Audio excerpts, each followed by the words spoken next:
And now, get ready for some idiots talking about shit. Here is Justin, Tony, Destin, Andy, and maybe Upside Down Tommy.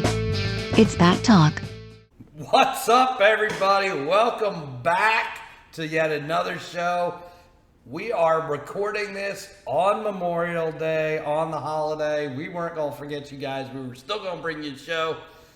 We're all here. All the idiots are here. Today, we got some Atomic Torpedo Juicy West Coast IPA. I figured Torpedo was the closest thing I could find to a military-themed beer. So here we go. Let's kick this one off the right way and tits up to everybody out there. Guys, what's going on? You know, last show we had some good topics, good discussions, and we released a little tidbit of information. People could get a hold of us, a little email, and everybody seemed to take to it. Like we got some emails. So today we're gonna be hitting up your emails, guys. If somebody is getting a T-shirt, we'll decide at the end after we read the emails who's getting a T-shirt. But stay tuned, listen for your emails, and we got some surprises in those emails and possibly a discussion to come out of them. But let's see what the guys are up to first. Hey, Dustin, what's going on, brother? Some storms out your way. What you got going on? Yeah, we've had a few tornadoes, a few bad storms up here in my neck of woods in Minnesota. They've been traveling through for the last couple days. We had a nice heat stretch, and then we know what comes with that. But we're all safe, cleaned up some trees, and watched some grain bins fall down. But other than that, we're all safe. I'm glad everybody's safe up here. Good deal. And glad you guys are all safe on Memorial Day and enjoyed your day off, I hope, today. And cut up some trees, had some fun. Made some firewood. Good deal. Tony, you got a little bit of a different backdrop today.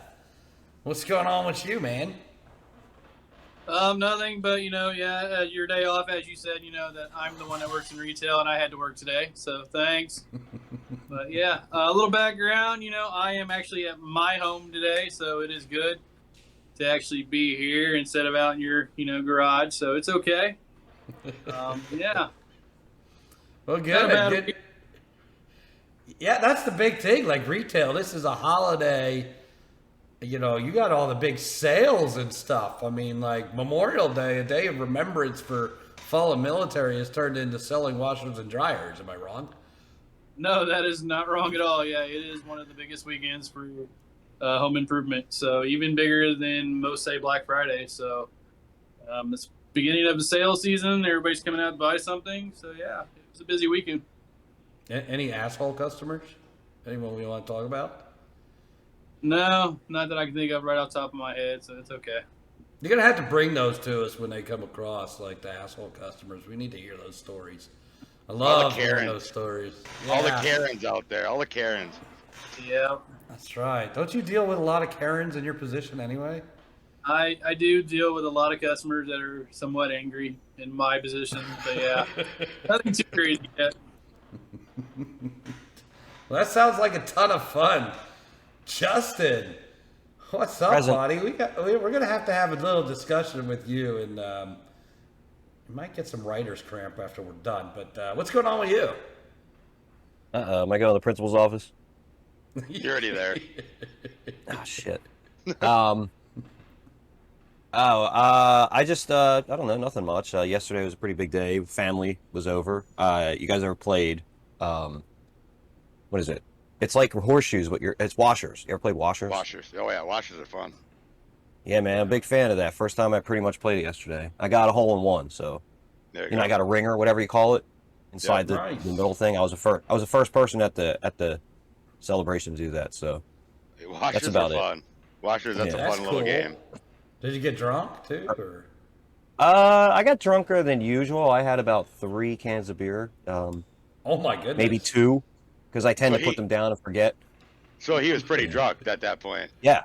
And rolled his ankle probably, and rolled his ankle again. Yeah, it's pretty. That's why he got a ringer. He was so drunk. It's like me playing pool. You know, the drunker I get, the better I get. I have been like that with beer pong. I noticed I got really drunk and would get better at it. So that's definitely a thing. Yeah, we Because I played think you don't care. You don't care. You know? We played a little bit of Polish frisbee. You put a bottle of beer or something on a pole and throw a frisbee back and forth. Try to hit the beer off the pole.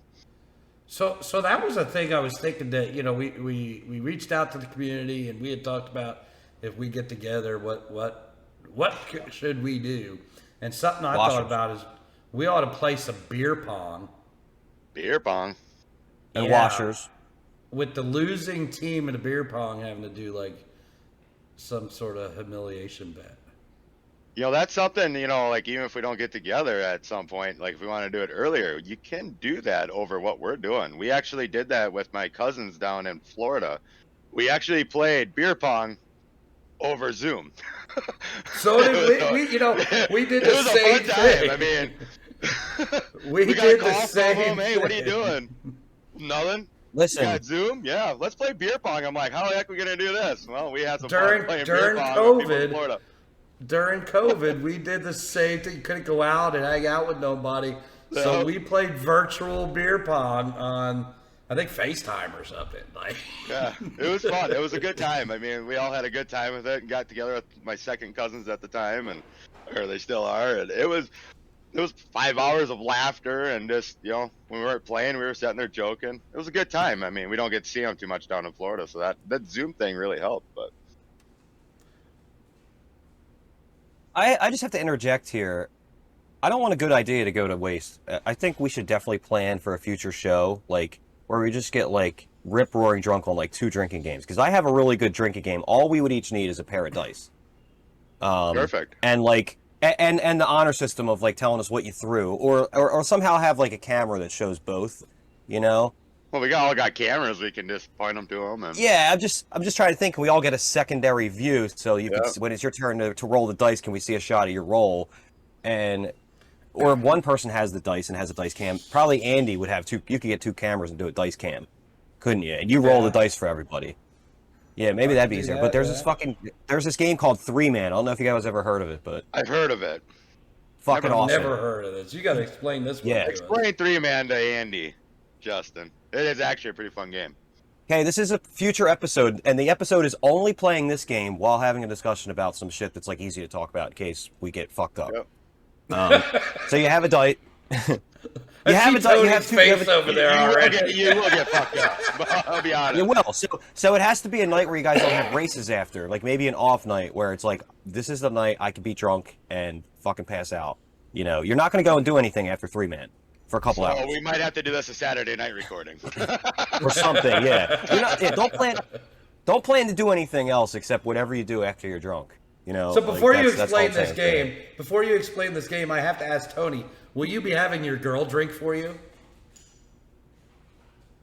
If I could be here, then I guess it might be okay. If I don't have to drive, then, you know, I might be able to play. Well, that's the best way to do it. Don't drink and drive. Yeah. Never do that.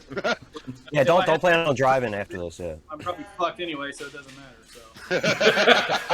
If Tony usually smells a beer and he's falling over. So. Yeah. So fuck it. So explain this game to us, Justin. We got to explain 3-Man. It's a fun guy. It's a fun game. Okay, so if you guys watch it when we play it, you want to play along. I don't know how. You could just play with us, and I don't know. Play with us when you watch or when we do this, yeah. Yeah, when you watch, or if you want to like learn the rules now and then play it, and then be ready to watch us play it in a future episode. But you go around the table, and the first person that throws a 3 goes first, right? And then to the left after that. He's the 3-Man, right? Isn't that how that goes? He's the 3-Man. Oh, I'm sorry. No, the person who rolls the highest goes first. Yeah. And the person who rolls the lowest is the 3-Man. And then from the highest to the left, all the way, so 3-Man's last, you know? And then the 3-Man stays 3-Man until he rolls a 3. He or she rolls 3 to break the curse. And then once that person breaks the curse of being 3-Man, he could say, if I was 3-Man and I rolled myself out, I could be like, Andy, you're 3-Man now. Fuck you. You know? Yep. And 3-Man, you don't want to be 3-Man unless you like getting drunk. When you're already drunk. I don't mean like it's fun at first. You're like, you get the drunkest fastest. But like after you're just drunk and drinking too much, you're tired. Like, fuck it, I hate 3-Man. I got to drink every 2 seconds. So How do we make a person drink? 3-man. Okay, so just on the 3-man rules alone, 3-man drinks every time a 3 is rolled by somebody else. Whether it's 2 and 1, whether there's a 3 and a 6, as long as there's a 3 showing or it adds up to 3, 3-man takes a sip. Okay? And then that person rolls, and every time the 3 is thrown, or in some kind of way, the 3-man drinks. The other way Andy can unbecome 3-man is if somebody else rolls one of the dice off the table. Yeah. Which, if we pick Andy to roll, that rule's kind of like thrown out. It doesn't really happen that often anyway. But I think we all could roll, but and just tilt our table. Yeah. So then the other thing is like if somebody rolls a 4 and a 1, everybody's got to put their thumb on the table. I guess in our case, we would raise our hand, and the last person to do it drinks. All right. Then if you roll 7, it's the person to the right of that person drinks, and then 11 is to the left, and then a 10 is a social or a waterfall, depending on the first person to drink has to stop drinking before the next person does. Waterfall.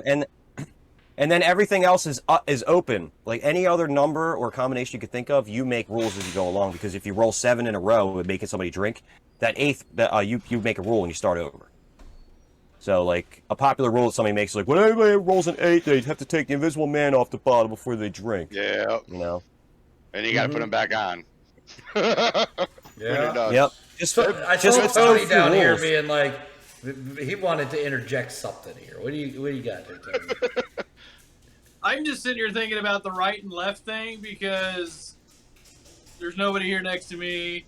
We have to do it off of Andy's screen since he records it, and he will have to say, "Hey, who was the right of that person? Who was the left?" No, Like because you go in turn. So you go in turn. So basically, the person to the left of you is either the person before you or after you in your turn.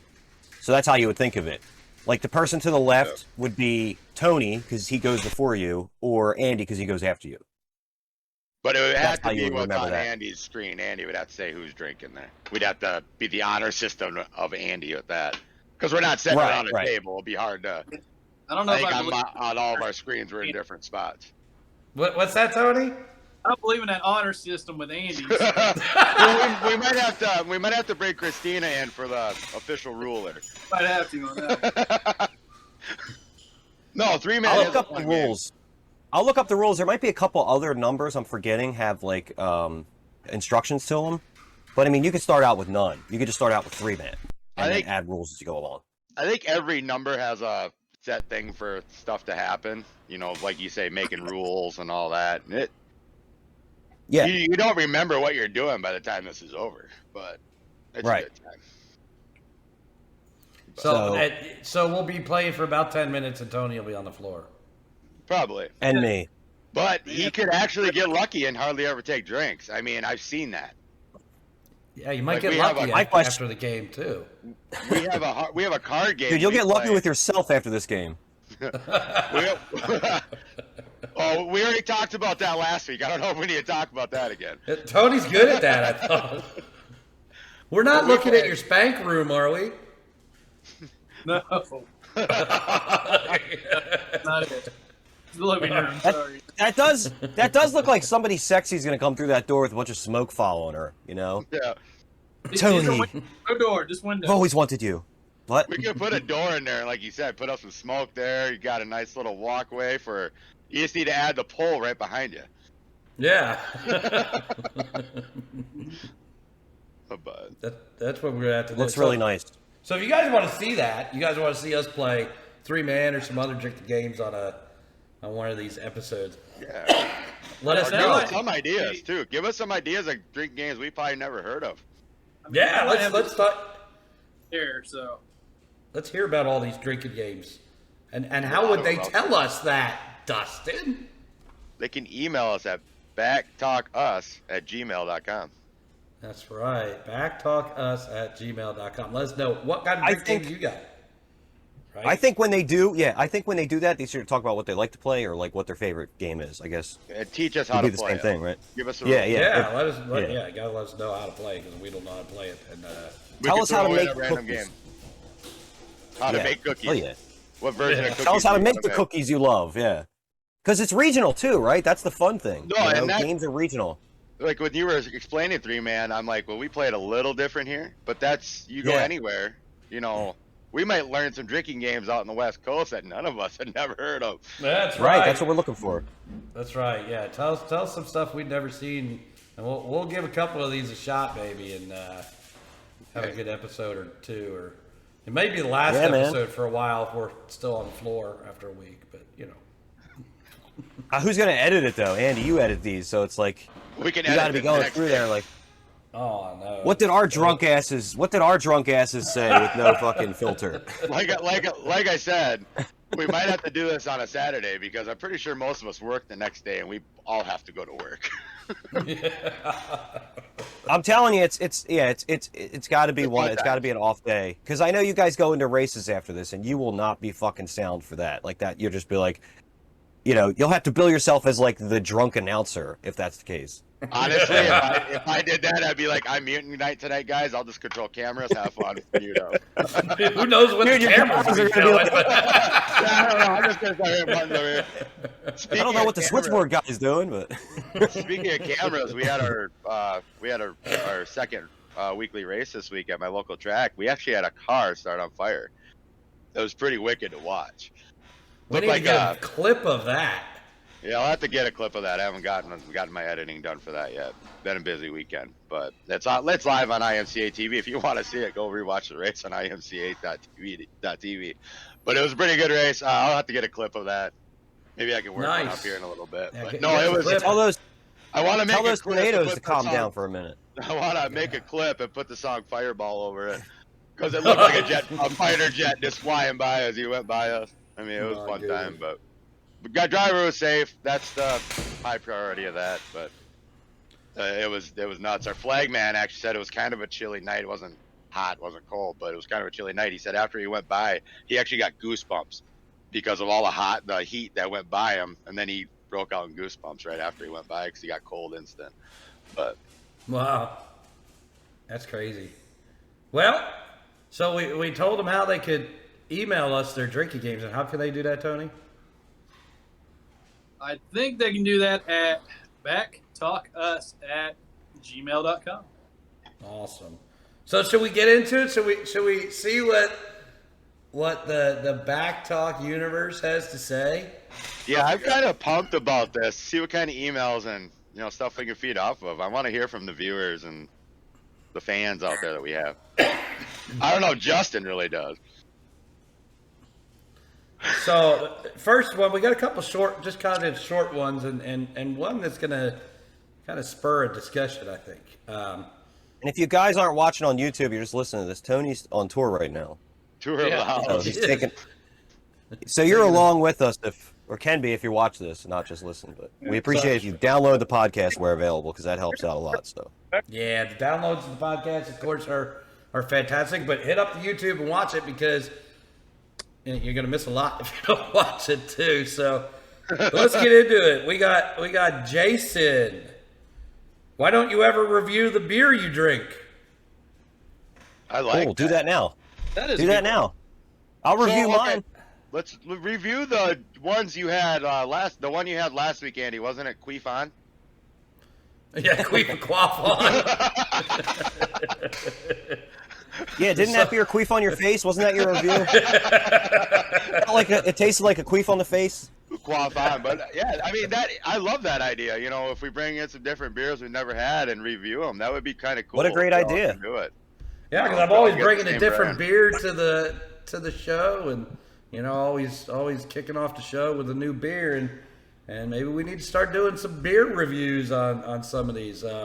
I can't review last week's beers because that was last week, and I've slept since that, as well as sobered up. So start with this week then. What was it again? Yeah, I love the idea. We got Atomic Torpedo. It's nice. Juicy. Is it spicy? It's juicy West Coast DIPA, which is a dirty IPA. Okay. Who makes that one? What's that mean? It has like olive juice in it?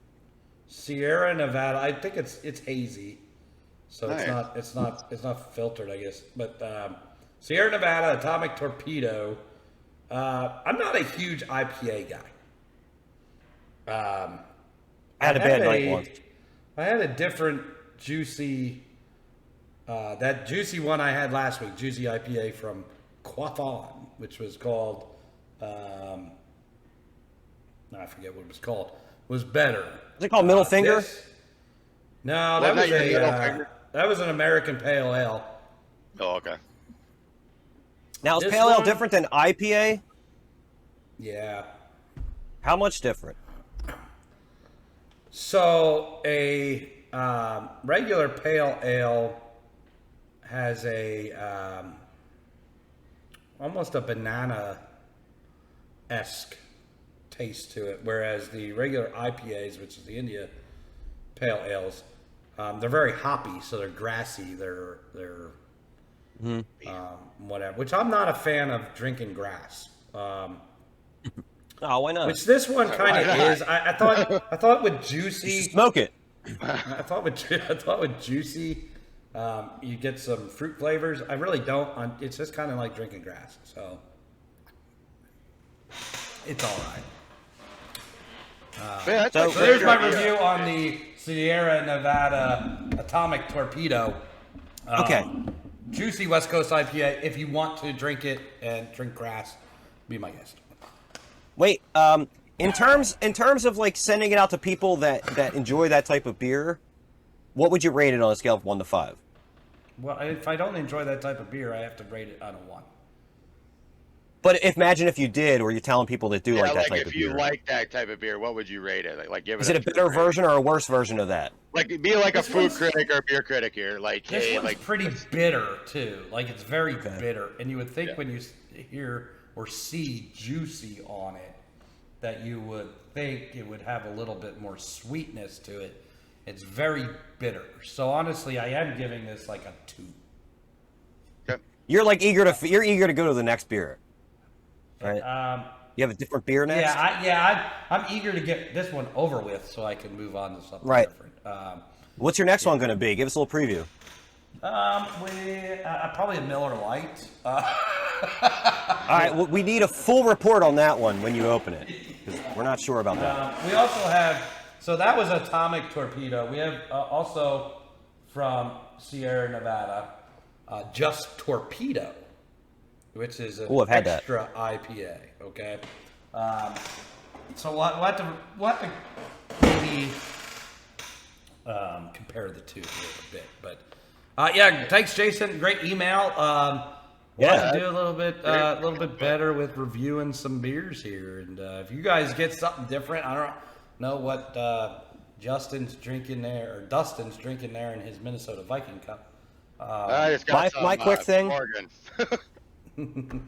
Leinenkugel Summer Shandy. Leinenkugel Summer Shandy. You know it. If you love it, then it's always good to have in the summer. Very lemony, good summer beer. Do Yeah, you I'm drink enjoying the it. Oktoberfest at all?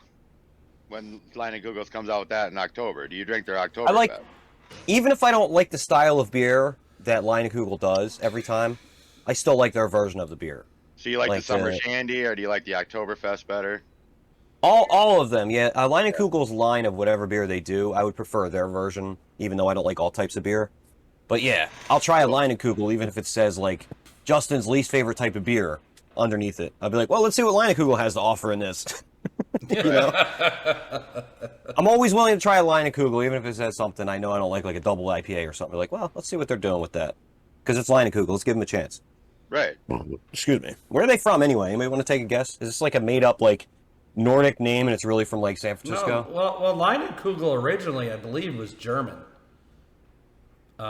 Where it's probably brewed here in America for that company, but The Leinenkugel family. I think they were originally German.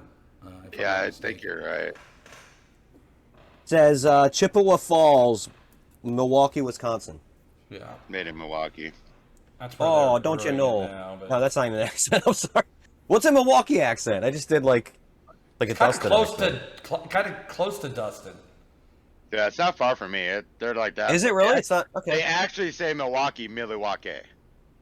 I think that's what I Right. Okay. I learned that on a movie.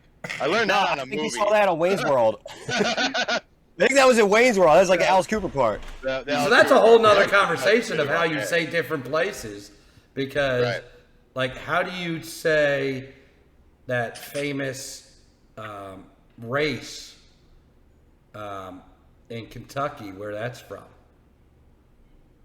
How do you say the name of that city? Which you talking about the Kentucky Derby? The Derby. Kentucky Derby. I say Derby. No, I say the Derby. city, You're talking about the Derby city it's run in. Yeah. Yeah, what city? Yeah, what's the city? I don't know. I can't say it for Frankfurt? you because then you'll know the right way to say it. What's it start with? An The L. blank. What's it start with? L? Yeah. L. It's Fuck, the how am I same so thing as a dumb? baseball bat. Baseball bats are made there. Louisville. Louisville. Yeah, like a Louisville Tony, You Slugger. start talking about baseball bats, like, well, it's got to be a Louisville Slugger. Louisville Slugger. Everybody says Louisville. Is it it not? Louisville? It is not locally pronounced Louisville. It's Louisville? No. Louisville. Oh. Louisville. Louisville. So you gotta sound drunk when you say it. It's like judicial. Try to say judicial system without sounding drunk. Try to say brewery without sounding drunk. Brewery. We're going to brewery. Well, Are you sure you need to, sir? That's a whole thing too, and how towns are named, or how you say towns names. I mean, you go into a town, that's not how you say it. Well, that's what it reads like. Yeah, yeah. Like How about Butt, like Montana. Switzerland, you know? Like Butt, Like how about Montana. Switzerland? It's actually Butte, Montana. Butte. Oh, Butte, yeah. It's actually not Butte, Butt? Montana. It's not I just know Butt. Butte. I just know Butte because Butte's a thing. It's like a mountain, like a flat mountain, right? Or something. Oh, it's a beauty. I don't know. I'm thinking of a plateau. Never mind. All right, No, next that's, email. Next email from Ashley. I draw the line at men that wear sunglasses indoors. Oh shit. Going after What you, the Andy. fuck is that shit? To be honest, I think the only other one I really know would have been that bowler on PBA. Pete Weber always wore them indoors, but I mean, you know a streamer too that wears sunglasses indoors too, Dustin. oh yeah, there's a lot of them actually. But So, but see, there's a reason behind my sunglasses when we're doing these broadcasts. It's because my eyes are like Medusa. And if you guys are watching on the YouTube and you look into these baby blues, you're gonna fall in love. So sorry, Ashley, but that's for your own help, so that you don't have to go, into your bedroom at night with your man thinking about me. So, I get it, but that's just to save you and your man. Just so happens to know I actually know Ashley as well, and I know Ashley's man. So, just saving y'all in the relationship, So, what do you guys feel about, making sure that these ladies aren't dropping their panties thinking about us? I just try to go on with life, even though that's happening. Tony, Day what by do you day. think? Tony, what do you think about this email? I don't know. I mean, yeah, it is kind of weird that you like to sit there with your sunglasses on, but hey, whatever. I mean, Yeah. As you notice, I just went outside and showed you how it's really done, with the Ray-Bans, so. does it right for you. Do it again. I So- wasn't paying attention. So literally, You're you doing are it again, sitting dude. there. Literally, you are sitting inside, technically with your sunglasses on. You are correct. Yes, These I are am. sunglasses. Yes. What line? So- she said line. It's in a case good- people yeah, didn't well, hear well, last we week. were talking about drawing the line somewhere, last week for wingmanning and stuff like that, and I guess she draws the line at, cutting off any guys that wear sunglasses indoors. So I guess Tony, you would be out on this too. It sounds like her line's really short. So, Yeah. so Ashley's approached by her friend. Her friend wants to go bang some hot surfer looking dude, right? And then she says, Ashley, I need you to come back with me because he has a friend. And then she looks over and her friend is Andy. He's wearing sunglasses indoors. And that's when she says, you're my best Can't do friend, it. but I can't do that. I can't do that. Can't do that. Right. He's got sunglasses. He's wearing sunglasses indoors. Or Tony. If she were to realize Tony was wearing his sunglasses inside, he'd be cut off too. Yeah, I guess so. But they wouldn't be sunglasses inside because... Yeah, they're really not sunglasses right now. But he doesn't have to actually... He doesn't actually put... So, Tony, take off your sunglasses. They're off. He's inside. He just took off his sunglasses. Yeah, but now he can't see us, and that might be bad. Well, Ashley, I'm sorry you feel that way about the sunglasses at night, but it's never going to work out with you two. Thanks for the email. We appreciate you. Hope you're enjoying the show. Let us know what you think about drinking games, and maybe you'd like to see Tony get drunk. Let's see. I want to see all yous get drunk. Next email we got. Drunker than usual. From Julie. And I don't know why this is everybody's shooting at me. Like, I'm confused. Confused is why I'm all getting shot at here. Because you're the man. I guess. Yeah, dude, you're like you basically run things. They can see it. Maybe haters will hate, I guess. I don't know. Maybe some of these are from your old church days. Oh, maybe. God, I don't know if we can bring drummer. Now that you bring up the church days, and now I have to read this email from Julie. Why in every show does Andy have to talk about his church camp conquest? Sorry, Julie, I brought it up. My bad this time. It would have came up eventually. Don't worry. At some point.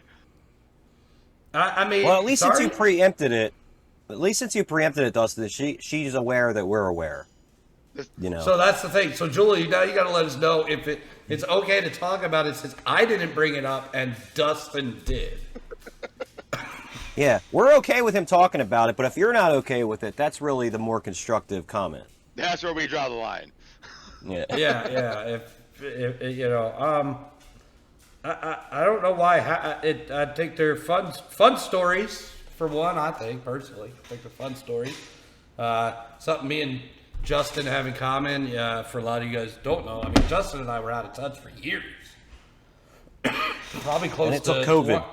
Probably close to 20 years we were out of touch until we kind of hooked back up, and you do kind of brought us together. You do the proverbial like friend request people like on Facebook, and then you just kind of sit there in the ether, until like you're reminded of one another. That's weird about Facebook, their whole algorithm thing. Man, so that became you and I with the COVID thing and me going live. So yeah, it's a fun thing to talk about because there's a lot of stuff that I saw through different experienced eyes than Andy did, and for us to like converge. Like, even though we didn't hang out constantly on these things, like, it's like we had different experiences at the same place. So. Yeah. Well, you bring up an interesting thing there, though, like with the whole COVID thing. How many people reconnected with friends that they didn't reconnect with for years, and then COVID happened? It's like, hey, what's this person up to? They were stuck indoors, couldn't do anything. It'd be kind of interesting, listening to stories about people hooking back up with friends that they never seen. Did anybody else because of COVID? That's a good email. With somebody because of COVID, let us know that too, because. Tony didn't. You could read his sign. He didn't do anything. I think Tony lost connection with the hair. Yeah, I was at work every single day, so I couldn't talk to anybody. I was had to go. Yeah, I worked every day during it too. So you're supposed to stay home, and people want to come in and buy paint and go paint their fucking house all day. So. True. Yeah. Well, that's the thing. Like, so they keep talking about that for a second. You keep your. Essential services were open during COVID, which apparently Home Depot is an essential service. We got to keep your home up to date. But people come in and buy the weirdest shit and do projects they never thought they would ever do but now they're home. Yep. Like, this is. I don't understand the pandemic thought process there, right? Like, you should have been shut down to sell only essential items. Generators, plumbing supplies. You didn't have to sell lumber to build the shed out back that you've always wanted for the last 5 years. Like, you know, I don't know. That's just my thought. My thought on that. I like your thought on that, but I think a lot of it was people actually had the time to do this stuff that they've always wanted to do. And, you know, I mean, I don't know how people had the money and all that, but, you know, I mean, if you're not working, I mean, you got your unemployment and whatever you got. But, I mean, we did more stuff around because Janelle worked from home and she did more stuff here. So she actually did more around the house. But, you know, the place I work, we started actually making hospital gowns for the essential workers out there so we could stay open. And I thank my company every day for that. I wanted to keep working. I didn't want to sit at home. I got a nice little card saying if I ever got pulled over, I just had to give them that to prove that I could be out and about. And I'm like, this is interesting. Hopefully I don't get pulled over. But there was nobody on the roads. It was awesome.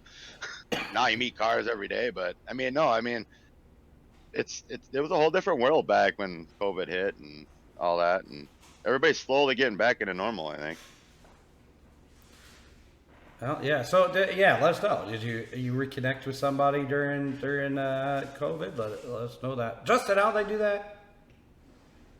Did you say Dustin or Justin? This is confusing. Justin.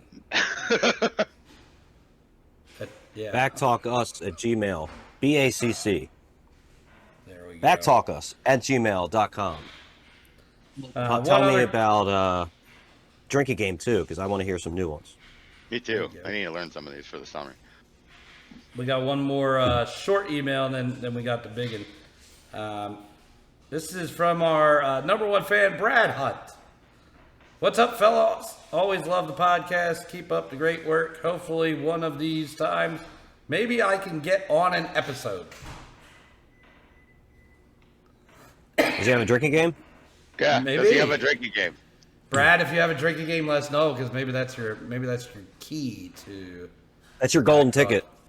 Yeah. We'll get you on the show at some point. We just got to get you a good topic to talk about. Drinking game sounds like a good thing. Yeah, that's right. Well, you're getting married here coming up. Yeah. Appreciate you, Brad. Thanks for chiming in. Hey, Brad. As always, thanks for. Congrats on the getting married soon. Yeah, man. All right, this next one, it comes with a disclaimer. And there is a lot to digest here. So I will read the entire email, and then we can break it down. The disclaimer. The names of the people in this email have been changed in order to conceal any identities that do not want to be displayed publicly. You can call me Amy. So this is from Amy. Amy. Apparently Amy. Hey, Andy, Tony, Justin, Dustin. With a question mark. I don't know if she was questioning Dustin's name or not. Yeah. If I got your names right. I enjoy your podcast very much and came across it from a friend who had shared it on her Facebook, assuming she knows one of you. I don't know. Her identity is not important anyway. After you said your email address about 16 times and counting. End of the show. You counted them. I mean, good job of that. 16 times and counting. I decided to email you and let you know, and this is in caps, as a female, when taking one for the team has become crossing the line. First, when talking about females versus male situations, the female situation will always be different. We must keep that in mind. Okay. Number one, what is in it for me? You would be surprised how much monetary gains are offered to females in 2022 for the dumbest of shit. Number two, who are we helping? Who is benefiting from our good, in quotes, deed? A friend, close friend, siblings, co-worker? Number three, we also have to keep in mind any reputational damage this, quote, deed may do to us.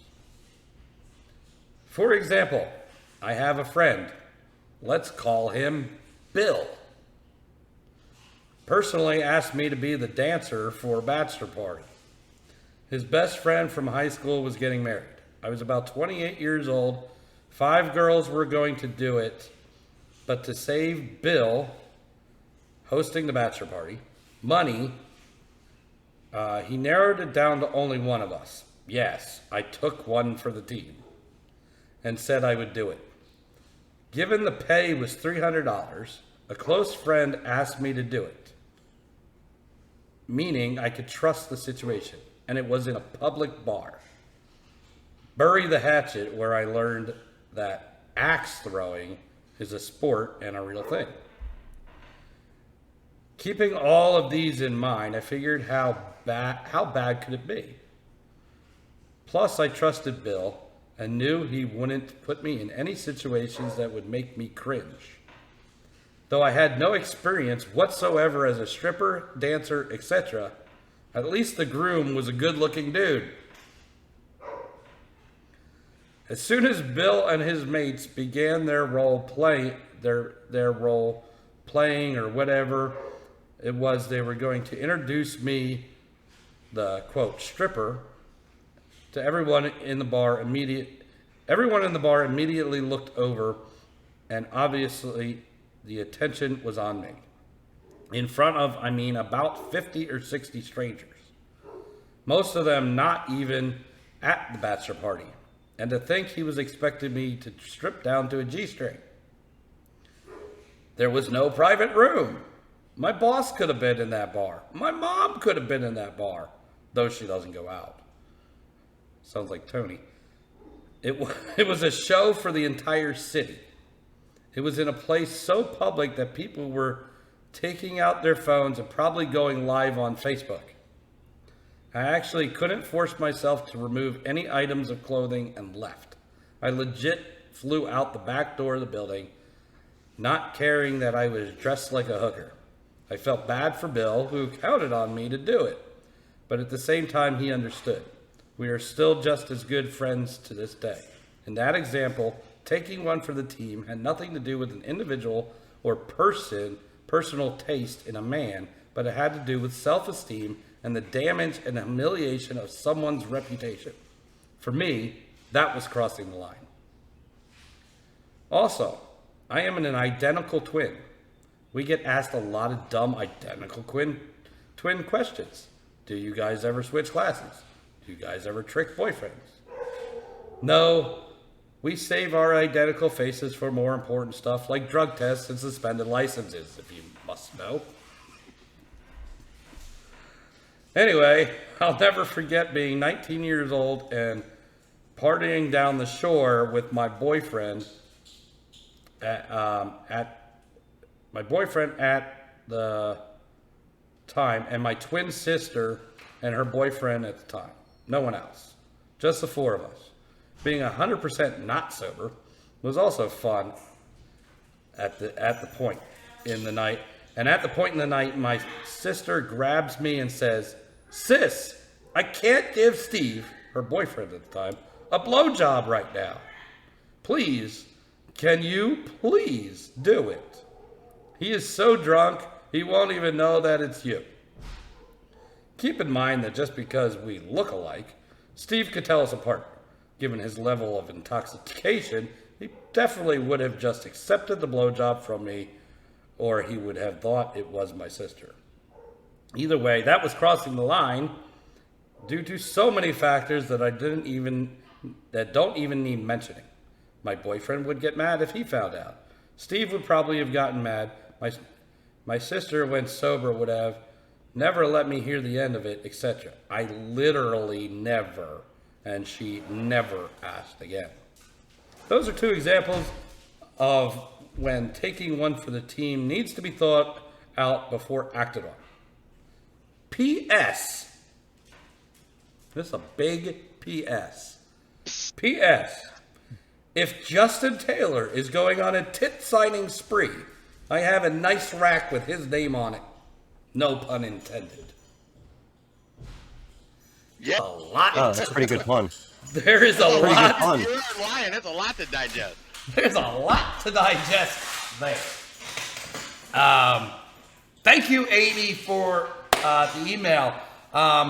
Fantastic email, fantastic stories. Thank you for sharing.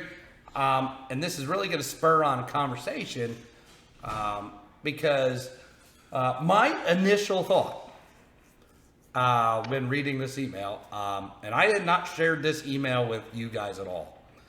This is your first time hearing it. My initial thought, you can tell me yours, was, wow, she's right. Because when we were talking as guys about taking one for the team, it wasn't taking one for the team in any aspect of doing anything other than basically hooking up and having sex with some other girl so that your buddy could have fun with her friend, right? That was the definition. I was thinking about the definition that I was always thought to have known about it, but she brings up some different points. Taking one for the team is basically doing a favor, I guess, in this aspect of something that maybe you might not do normally, but doing a favor for a friend. What are you guys' thoughts? Mind blowing. I mean, we weren't thinking that way. I mean, but like she said in the email, it's different for girls and guys on how they look at it. But we didn't look at it that way, like you were saying, Andy. We were talking about taking one for a friend or whatever. But in the part with her, the stripping part, I respect her by not doing it in a way because if I'll put it this way, if I asked a friend to do that for a bachelor party, it'd probably be in somebody's garage, not a public place. I would have more, not say bad about Bill.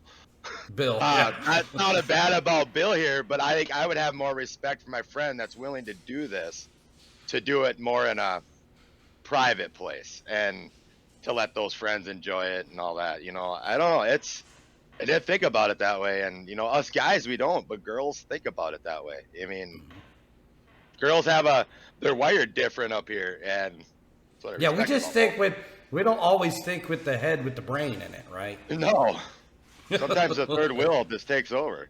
That's right. But no, I mean, listening to her stories and the two stories she shared, I mean, that the stripper one really got to me because I never really thought about it that way with that. Never really thought about it that way. It's interesting when you think about it. I mean, but like I said, I would have more. But she's right. What if her boss was there? Right. I guess I would look at it the same. I mean, I'm gonna go to Justin here. I mean, what if you had a girlfriend, a friend that's a girl getting married, and her friend was getting married and asked you to strip for her? Would you be comfortable doing that in a public bar, thinking that anybody that you knew could have been there that could have, or any of you? I mean, I shouldn't put Justin on the spot, but Justin's the one that wants to sign titties, so it's an interesting thought when you start thinking about it. Would you be comfortable doing it for a friend that way? Where's our lines crossing for a friend like that, or a coworker, whatever they are to you? I mean, I'm kind of interested in what you guys think. I mean, I don't think I could do it in a public place. Private place, I might do it for a friend, have some fun, if I could trust that person, not knowing who's going to be there might be a different thing. You see somebody there that it might turn it off a little bit. But I guess, Justin, what's your thoughts on like that? Where would you draw your line with that kind of stuff, with what she was talking about there? Closest I come to that, and I was much younger, I don't live in a world where people are going to ask me to strip. Like, it's just not my personality. Like, I don't know those people.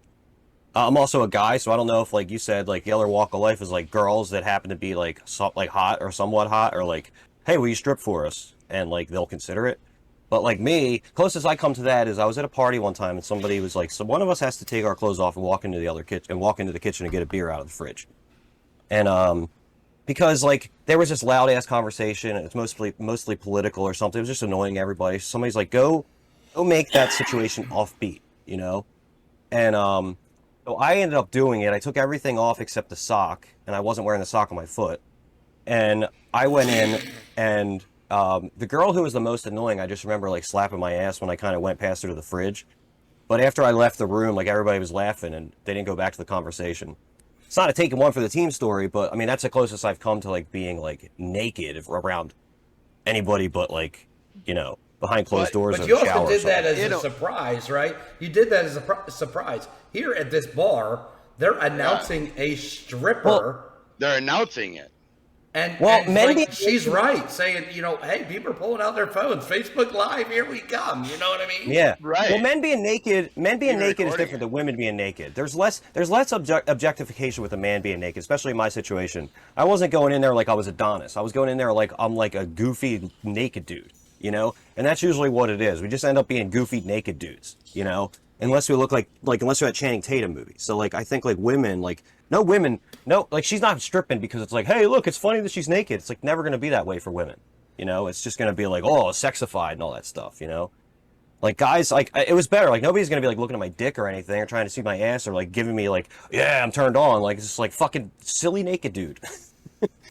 So like, right. I don't know. It's just what it is. You were saying there that you really didn't take one for a team, but for the team, but technically you did. Otherwise, nobody would have got a fresh beer. I mean, it's Well, the beer was like I had to go in there and nonchalantly do something without just going in there and be like, hey, I'm naked. Like it's much funnier if you go in there like you're getting a beer and you just happen to be naked. That was like the whole point of getting a beer. Oh, and I didn't have beer at that party. I was poor at that time. I didn't bring my own beer to the party. I probably drank the 2 I had. The guy said, I'm willing to give up my beer if you go take it out of the fridge naked. I think that was part of it. So I was like, I got like 2 or 3 more beers out of that. That's what I remember. So I did it for 3 beers maybe. See, this was for $300 and she left, right? Like you got naked for 3 beers. Yeah, well, it's different to be naked as a guy because like you just get a laugh. A girl's like objectified and like everybody's catcalling and making you feel like a fucking animal. You know what I mean? So it's a little bit different. Like. Aside from the slap in the ass, like I wasn't like objectified. It was just like, go put your clothes on, weird naked dude. But, women are just like, and well, the whole stripper thing is like, like other stuff goes on in certain stripping situations. Like there's always like, if you go back here, if there is a room, like if you go back here, that person might do more. So that whole sliding scale is like careful because it's like then somebody might want to do something with you. It's like, how much will that cost? It's not going to happen with me going into the fridge to get a beer with my ass hanging out, So this is interesting because again, we as guys, I think we're just wired to think taking one for the team is just hitting a hole because you're helping a friend. Tony, what was your thought on the email? We didn't get your thoughts. Well, yeah, I mean, first off, it's stupid for the guy to even ask her, knowing that it's going to be in a public place like that. Like, come on. If you're going to a bachelor party and you're going to a bar, you don't ask your girl to come and be a fucking stripper because there's going to be other people there. So, I mean, if you want to see something like that, just go to a strip club. You got your plenty of choice of women that you can, put singles in and stuff like that. It's probably the thing. That's the thing. Like, if they were going to go somewhere to a bar or something and have a stripper, right? Instead of in a public setting or a private setting where you would get a stripper. I was about to ask your wife to strip and see what she said, but we can ask her when she comes back. She's giving me another mix. I can ask her that when she comes back. We'll see what kind of conversation we get out of that. But if you're gonna have a stripper, just said, "Oh boy," so my biggest question is if you're gonna have a stripper and go out or bring a stripper in, why wouldn't you do it in a private setting? If you're gonna go out to a public setting, why didn't you just go to the strip club? Because $300 to pay a stripper, whereas you all could have paid like a $10 cover charge and seen all the strippers you wanted to. With what you're saying there, Andy, like go to a strip club, you mean they could have been in a different area that probably didn't have any in a close proximity. I mean, like for me, it's hour and a half drive one way or 2 hours the other way to go to one. So maybe the thing. Maybe they didn't have that sober driver and they just wanted to make it. I understand what you were saying. However, I'm going to rebut that because, hey, Janelle, Here, we got $300. here. I'll give her the headset for a second. You can ask her. Just do it. If you're okay with it. So we have $300. Would you be willing to strip for the podcast? Like live? Like right now. Yeah. No. You'll learn about the podcast when you watch it. And then you can tell next week what you feel. Yeah. So Yeah, the context. The context. That's the question. We're going to raise $300 to have you strip on the podcast. But Yeah, what would the number be? 301. 301. That's the number. Bad. I can't hear nothing right now. It's driving me insane. Andy wants to know what the number would be. That's your decision, not mine. Oh God, I have no idea. I'm not paying. I would think if you're not a stripper, like this person has to be easily talked into it if she's send us an email. How about that? Don't you think, Andy? yeah. What's that? She can think about it and then send us an email for next week or come back. That's right. Janelle, you can you can email us at backtalkus@gmail.com and let us know what that number is, and we'll talk about it then. But thanks, I'll Janelle, for being a sport here. But Will yeah, do. it just let us know. It's just interesting. But so there's some things, and this is what I'm going to rebut on Dustin's statement, saying there might be some, maybe not a strip club. There was some wording, and we talked about John last week, right? Now, John was a local word. There was some wording in this email that gave me a clue as to where this girl lives. Yeah, me a little bit too. Yeah. So What I'm going to wording? say that, first of all, the shore. The shore was the key for me. There's only one Yeah. place that really says the shore instead of the beach. shore. So there's strip clubs available to go to On the shore. or in the state that they call the shore, and plenty of them. So That was a Jersey girl, is what you're saying. did you ever date a twin and get really, really fucking drunk, and her sister may have given you a blowjob? No. Dustin has.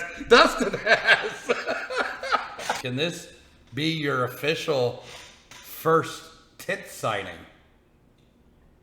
I probably wouldn't sign tits. It's more or less fun for the conversation, but like I did just recently see something on YouTube that came up. I don't know if it heard us talking about it, my phone. Well, more than likely. But like there's a YouTube suggestion where you ever seen The Evil Dead? Do you know Bruce Campbell?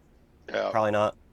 I've Well, seen anyway, The there's a Evil clip Dead. where there's a clip where Bruce Campbell, the actor, is on Conan, and I guess within the clip he's talking about how he's signed tits. So I thought that was weird that came up. Said Bruce Campbell teaches you the perfect way to sign chests or whatever. I was like, that's weird. So you're not I had going no to go plans into to the sign tit boobs. signing business? Nah, I don't think Like guess- the email said, what's in it for me? You know? You get to I guess sign in- tits. I guess in my thought process on it, I mean, Amy, we don't know if you're dating, married, or whatever. I don't know. It's her way of coming to meet Reaching you. out to Justin. Reaching out to Yeah. Justin like we've asked, I mean, That's Maybe all. she should just show up to, Jalapenos one night when you're sitting there doing your gig and Just whip out a tit and say, Justin, sign Hey. it. yeah, that would be interesting. If that happens, we need a video of this. Yeah, Pixar didn't happen. Well, Amy, if you go do this, you have like a GoPro or something on so we can see this and send it to us. Well, no. She's gonna get there. She's gonna get there expecting to only expose herself to a few people, and it's gonna be a whole bar full of people. So it's gonna be like a reprieve of like the last time. She's gonna run out the back door. Well, maybe you can then just, go out the back door and sign her tits. I don't know. Yeah. Maybe she'll meet you in your dressing room. VIP. You got VIP Yeah. at the places you play? No. Backstage passes, I guess, is what you should call them. No, if you get naked in this place, like everybody's seeing it, and probably not the best people either. So we'll just That's in Amy- Gloucester City, New Jersey. If Amy wants to show up at Jalapenos in Gloucester City, New Jersey, and ask Justin to step outside to sign a tit, just make sure you have a camera ready. Yeah. I just always expect the tit sign, and like the nipples aren't out. It's just like the upper part of the chest, where like my microphone is. You know, they're not actually like you don't have to expose yourself. You know, just the chest. I'm thinking chest if sign. I'm signing, but hey, if I'm signing tits, you're showing the tit. That's kind of the way that goes. Oh, gotcha. Well, if it happens to go too far down and you see like a bit, I that's have a kinda pretty long last name, so I have a feeling my first name is going to be on the one. Last name's going to be like look at half of the jerseys you look at in the MLB or the NBA when they got a big long name. It's going to be an arc over. I'm going to make a St. Louis signing. You might have to go downwards instead of across. yeah. Right. And who knows where you end Depends. up. Can we do this vertically, not horizontally? Yeah, you're not doing tit signing. You're doing lip signing at that point.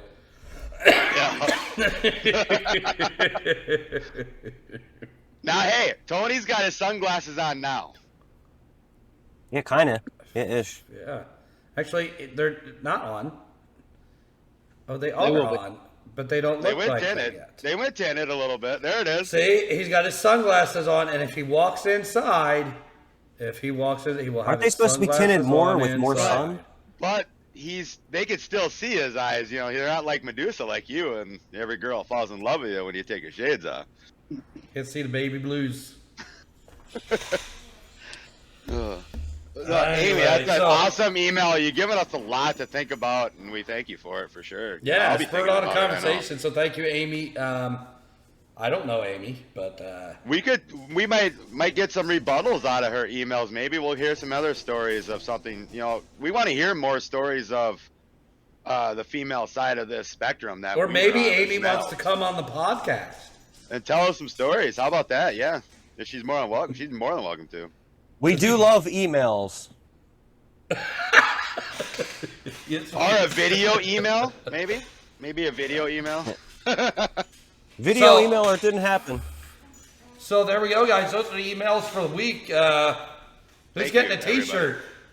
Who's getting a T-shirt? That's the big question. You know, in my eyes, I liked what was the first one?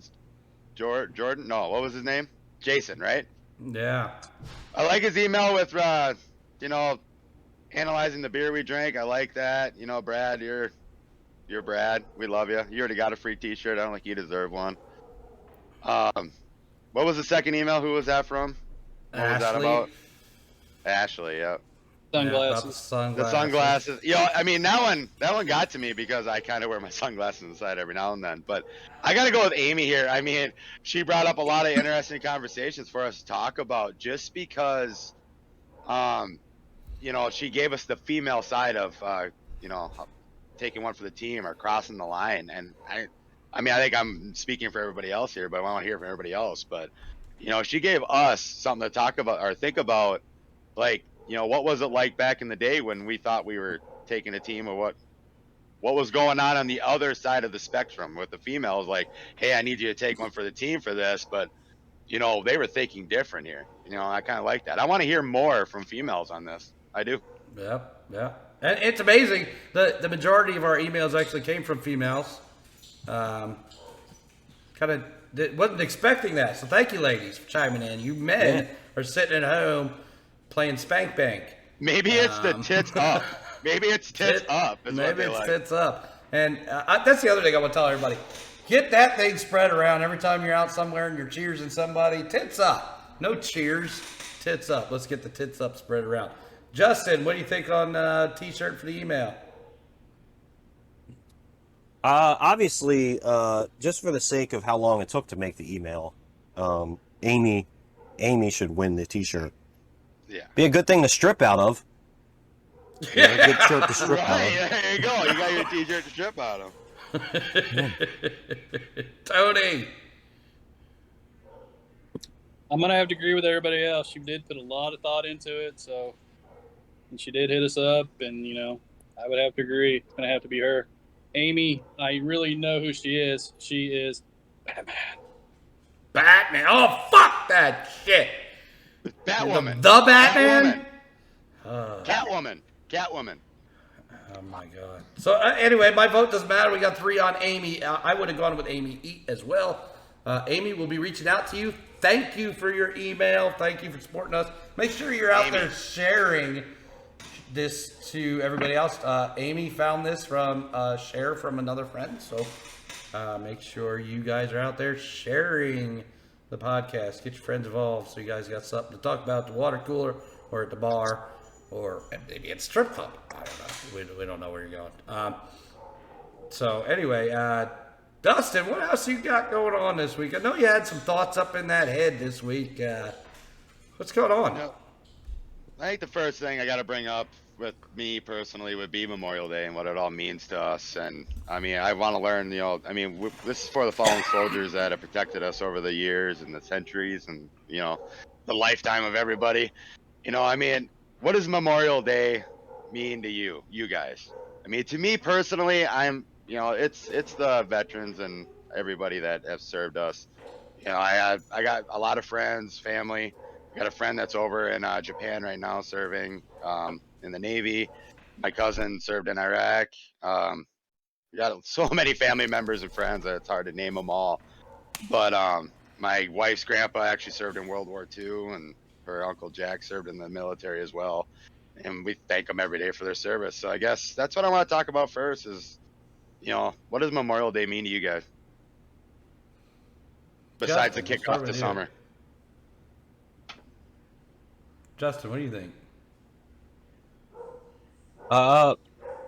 It's an amazing time because everybody I hang out with makes sure that there's commemoration. It was never really about like washer dryer sales.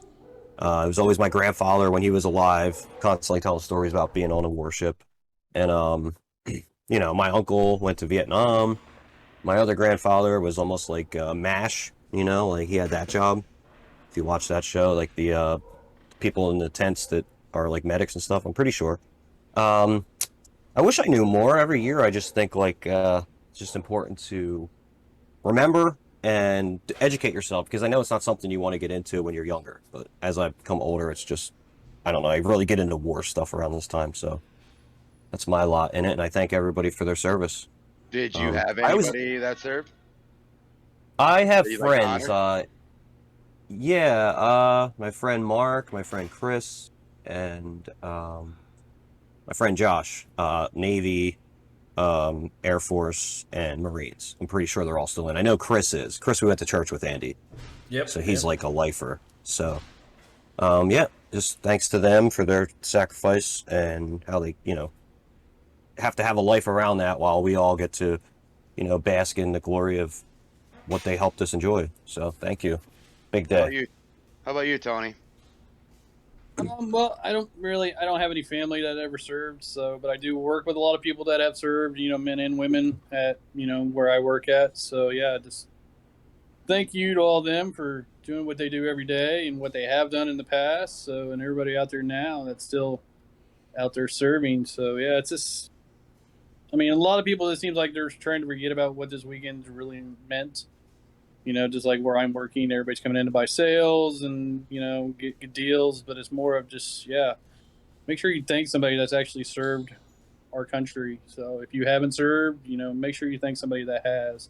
Just to let it, so they know you're appreciative of them and everything. Yeah. It might change their life and you say something to them, just like, Dean, we had Dean on here a couple weeks. He served. We listened to his story, maybe even take some time. Just listen to somebody and see what they got to say. Andy? So Memorial Day, I think sometimes it gets a little confused between Memorial Day, Veterans Day. Yep. I never, ever, ever say Happy Memorial Day. It is not a holiday that is set to be happy. It is a holiday to remember. And it's not to remember those who have served and are with us at our jobs, in our lives, in our whatever. It's to remember the ones that gave the ultimate sacrifice to us, so that we could have the freedoms that we have, right? And it's to remember the fallen soldiers. So it's not a happy. I think the biggest misconception, biggest mistake people can make is saying something like "Happy Memorial Day" to a veteran or somebody in the service. Yeah. It's, you know, they'll thank you or whatever for saying it, but deep down inside, it's not. You know, it's their brothers and sisters that have lost their lives, right? So. How it became a barbecue holiday and selling Washington dryers, I don't really know, other than being the kickoff to summer, all the pools start opening, things of that sort. But you know, Veterans Day is the day that I thank, you know, the servicemen and women that I know or run into, and that's Veterans Day. But Memorial Day is something a little different. And I do have some family members. My father was in the service. In the Coast Guard. My brother-in-law is in the Marines. Went to the Naval Academy. Is in the Marines. So shout out to those guys. But you know, today's to remember, you know, the servicemen and women that you know that fought in the wars. You know, World War II, and Vietnam, and World War One. The servicemen and women lost their lives at Pearl Harbor.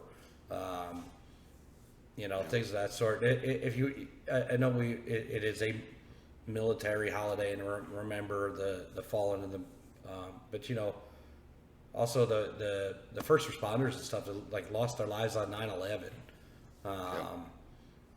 So that's Memorial Day in a nutshell to me. I don't ever. It's not a big celebration for me. Yeah, it's a remembrance day for me. Obviously, I mean, I don't know anybody personally that I've lost that I know personally that has, you know, died over in a conflict. But you know, it's always just remembering those. You know, they had their brothers and sisters, like you alluded to, Andy. I mean, that they lost. They didn't get to see these guys ever, men or women, ever again. And you know, they paid that ultimate sacrifice. And we thank you guys. And you know, it actually started out after the Civil War as Decoration Day. I mean, I learned that on Sirius XM today as I was driving around trying to go find some trees to clean up. I knew it before, but triggered in my head that, you know, it started out as Decoration Day and it turned into Memorial Day. I mean, I guess before we move on to the next topic with that is, you know, I think we should just pay everybody that paid that sacrifice a moment of silence, if you guys are all good with that.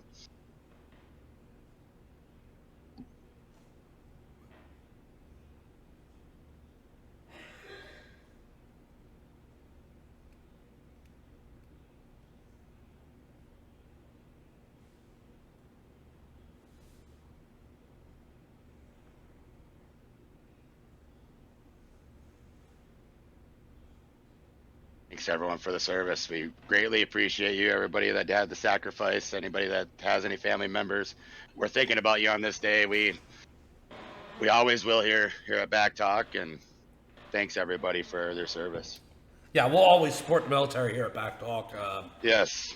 You know, you guys are the reason we get to do this. I want to give a shout out though to a serviceman that a couple of us know, Andrew Bisnet. Is in I believe it's the National Guard in Vermont. Had a opportunity today at a Memorial Day service in Vermont to play taps. Did a wonderful job at doing so. So shout out to him. Really cool to see that. Like, I've never actually seen it from a actual military person. Maybe on a movie or something like that, but never actually saw it. So thanks for posting that video and letting us see that. I think it was really cool. If I get a chance and he gives me the permission to do so, I will take his video and we'll share that out here on the YouTube as well, or maybe cut it into this video as well. So very cool. Appreciate that, Andrew. but yeah, that's what we got today, and we remember everybody. I did take the weekend though. I did take the weekend. It's not. I don't do it today. I don't go outside and cook on the grill and stuff like that on Memorial Day. But I did take the weekend to do so. Well, I think a lot of people did, and that's in remembrance, to most people. I mean, I guess that goes into the next topic. Andy, you brought the good segue in there. What do you guys all like to grill? What's your favorite thing to grill, smoke, whatever? What kind of barbecue you guys like to make? Everybody calls it barbecue up here anyway, and you're just making hamburgers. I mean, this is barbecue season. It is. And don't forget, coming soon, BACC Barbecue. Sauce your meats. Yeah. You'll be able to sauce your meat. You'll be able to rub your meat. You'll be able to spice your meat. All with BACC Barbecue. Man, Dustin at least knows. I think Tony knows a little bit. Maybe Justin not as much. I am the barbecue pit master of Southern Indiana, at least in my opinion. But, man, it don't matter. I put everything in there. Yesterday, we put two pork loins in the smoker. We put hot dogs and spicy sausages and hamburgers on the grill and some Asian chicken. The other day, we did salmon and shrimp on the grill. Shrimp on a barbie. Oh my goodness, that was some fantastic shit. And we like Old Bay shrimp, right? That's our deal. But we didn't have no Old Bay, so we put some Cajun seasoning on there, and boy, boom, we're saying this just popping. I think Tony probably grills, I don't know, McDonald's hamburgers. But what do you got, Tony? Yeah, what do you like to grill, Tony? I'm just pretty basic. I don't have a famous smoker like Mr. Andy does. Did you ever get your new one put together? I forgot to ask about that. Yeah, so... Funny story with that one. Funny story to the people who don't know. We were at Daytona 500 for our birthdays, me and the wife. And she didn't... I didn't know this, but Pit Boss, those big-time smokers, had a... booth set up at Daytona, and I ran into a buddy and was talking to him, and while I was talking to him, she wandered off the booth and bought me the smoker I've always wanted. I mean, we're talking a big electric smoker, Pit Boss Sportsman Series. Bought it for me as my birthday present. Thing came in, we put it together, and it is dented to fuck. Can't close the door. It was garbage after we got it together. So get it together. Try calling Pit Boss customer service. They basically tell us go fuck a pound sand. Too fuck bad for your luck. So I took to Twitter, took to the old Twitter box and gave Pit Boss some good shout outs and some choice words, and next thing you know, they're messaging me. Well, their Twitter customer service ain't any fucking better than their phone customer service. Guy was a fucking moron. But wife did call him back, got a hold of him. Again, they sent us a whole new smoker. However, in the meantime, I fucked around with this beat up one they gave me. Got it plugged in, got it working right. So now I've got 2 Pit Boss Sportsman smokers. Wow. So anybody, these I know there's been an invitation to a few people for 4th of July, so you'll be enjoying some stuff out of the smoker 4th of July if you're here. So basically what you're saying is you can smoke double the meat. Oh, I can smoke 2 meats at once. 4 meats at once. How many meats you want me to smoke at the same time? Yeah, smoking a pancake. Smoking a pancake, bunting a blintz. Can't remember the other ones. You remember any other ones he said? Oh, there was so remember many. Smoking a pancake, bunt and a blintz. Something in a crepe, I'm sure. Yeah, they had them in office hours as well too. But... What was that? Pipe in a crepe. Pipe in a crepe. Pipe in a crepe. Probably it. Piping a crick, smoking a pancake, bunting a blitz. I actually said that to Andy in Discord one night when we were racing. We were sitting there talking before we went green on iRacing, and he's like, "I don't think I've ever heard of smoking a pancake or smoky treat." Smoky treat. Yeah, sorry, smoky Andy. treat. It was smoky treat. I was like, I'm gonna have a smoky treat. What the heck is that? I'm like, oh, just a smoky treat. What the fuck? What is that? Smoky? Just have a cigarette. Just have a cigarette, and we're gonna have a smoky treat. Oh, you smoke cigarettes? Yeah, that's what I escaped for. Like, I don't smoke in my house. My wife's actually kind of allergic to smoke, so I respect that. So you taking like 2 puffs and coming back in? Basically, we actually got another storm rolling in, so it's kind of a pretty little sky out there. But I had to go and check that out. I actually got some training in storm chasing and watching, so I know what to watch for. We should be good, but you never know with these storms in the Midwest. I mean, I actually talked to a coworker of mine today, and they were in Marshall, about a half an hour north of us, and they've seen more storm chaser vehicles this weekend than they've ever have in our area. So it must be the hot spot of the country right now. But you know, it's kind of nuts when you start seeing that stuff. But Justin, what is your barbecue choice meat? As he shut off his I don't- lights to get the I think he's trying to get the mood set for the tit signing later. Well, For the tit signing later, yeah. yeah. Light just went back I don't on. Disco, disco. If you guys are watching on YouTube, it's just either really too much shitty lighting or no lighting. So I'm gonna go with no lighting for a little bit. So how about you, I Justin? don't- What do you like to grill? I don't grill. I can barely cook, but I enjoy the bratwurst with the cheese in them. Yeah, That's the what I cheddar look forward brats. to. Cheddar brats. Yeah. Yeah. Um, Cheddar wurst or whatever you want to call them, wherever you're at in the world. yeah. I'm more excited about pizza though. I'm waiting for the pizza episode. Pizza episode, yeah. But speaking of brats, I love me some brats. Right. And when we went up to Wisconsin before, we went up to Milwaukee, we stopped at this place in Kenosha. It's called the Brat Stop. And we bought some brats and brought them home, cooked them up, and they were some of the best brats we've ever had. So now I do make the 5-hour drive once a year to stock the freezer with brats from the Brat Stop. Well, when you come up for that Minnesota Viking Indianapolis Colts game, you might have to make a pit stop. Get you Take some a brats detour. from the. Get you a Get couple some brats at the Brat Stop. So shout out to the Brat Stop in Kenosha.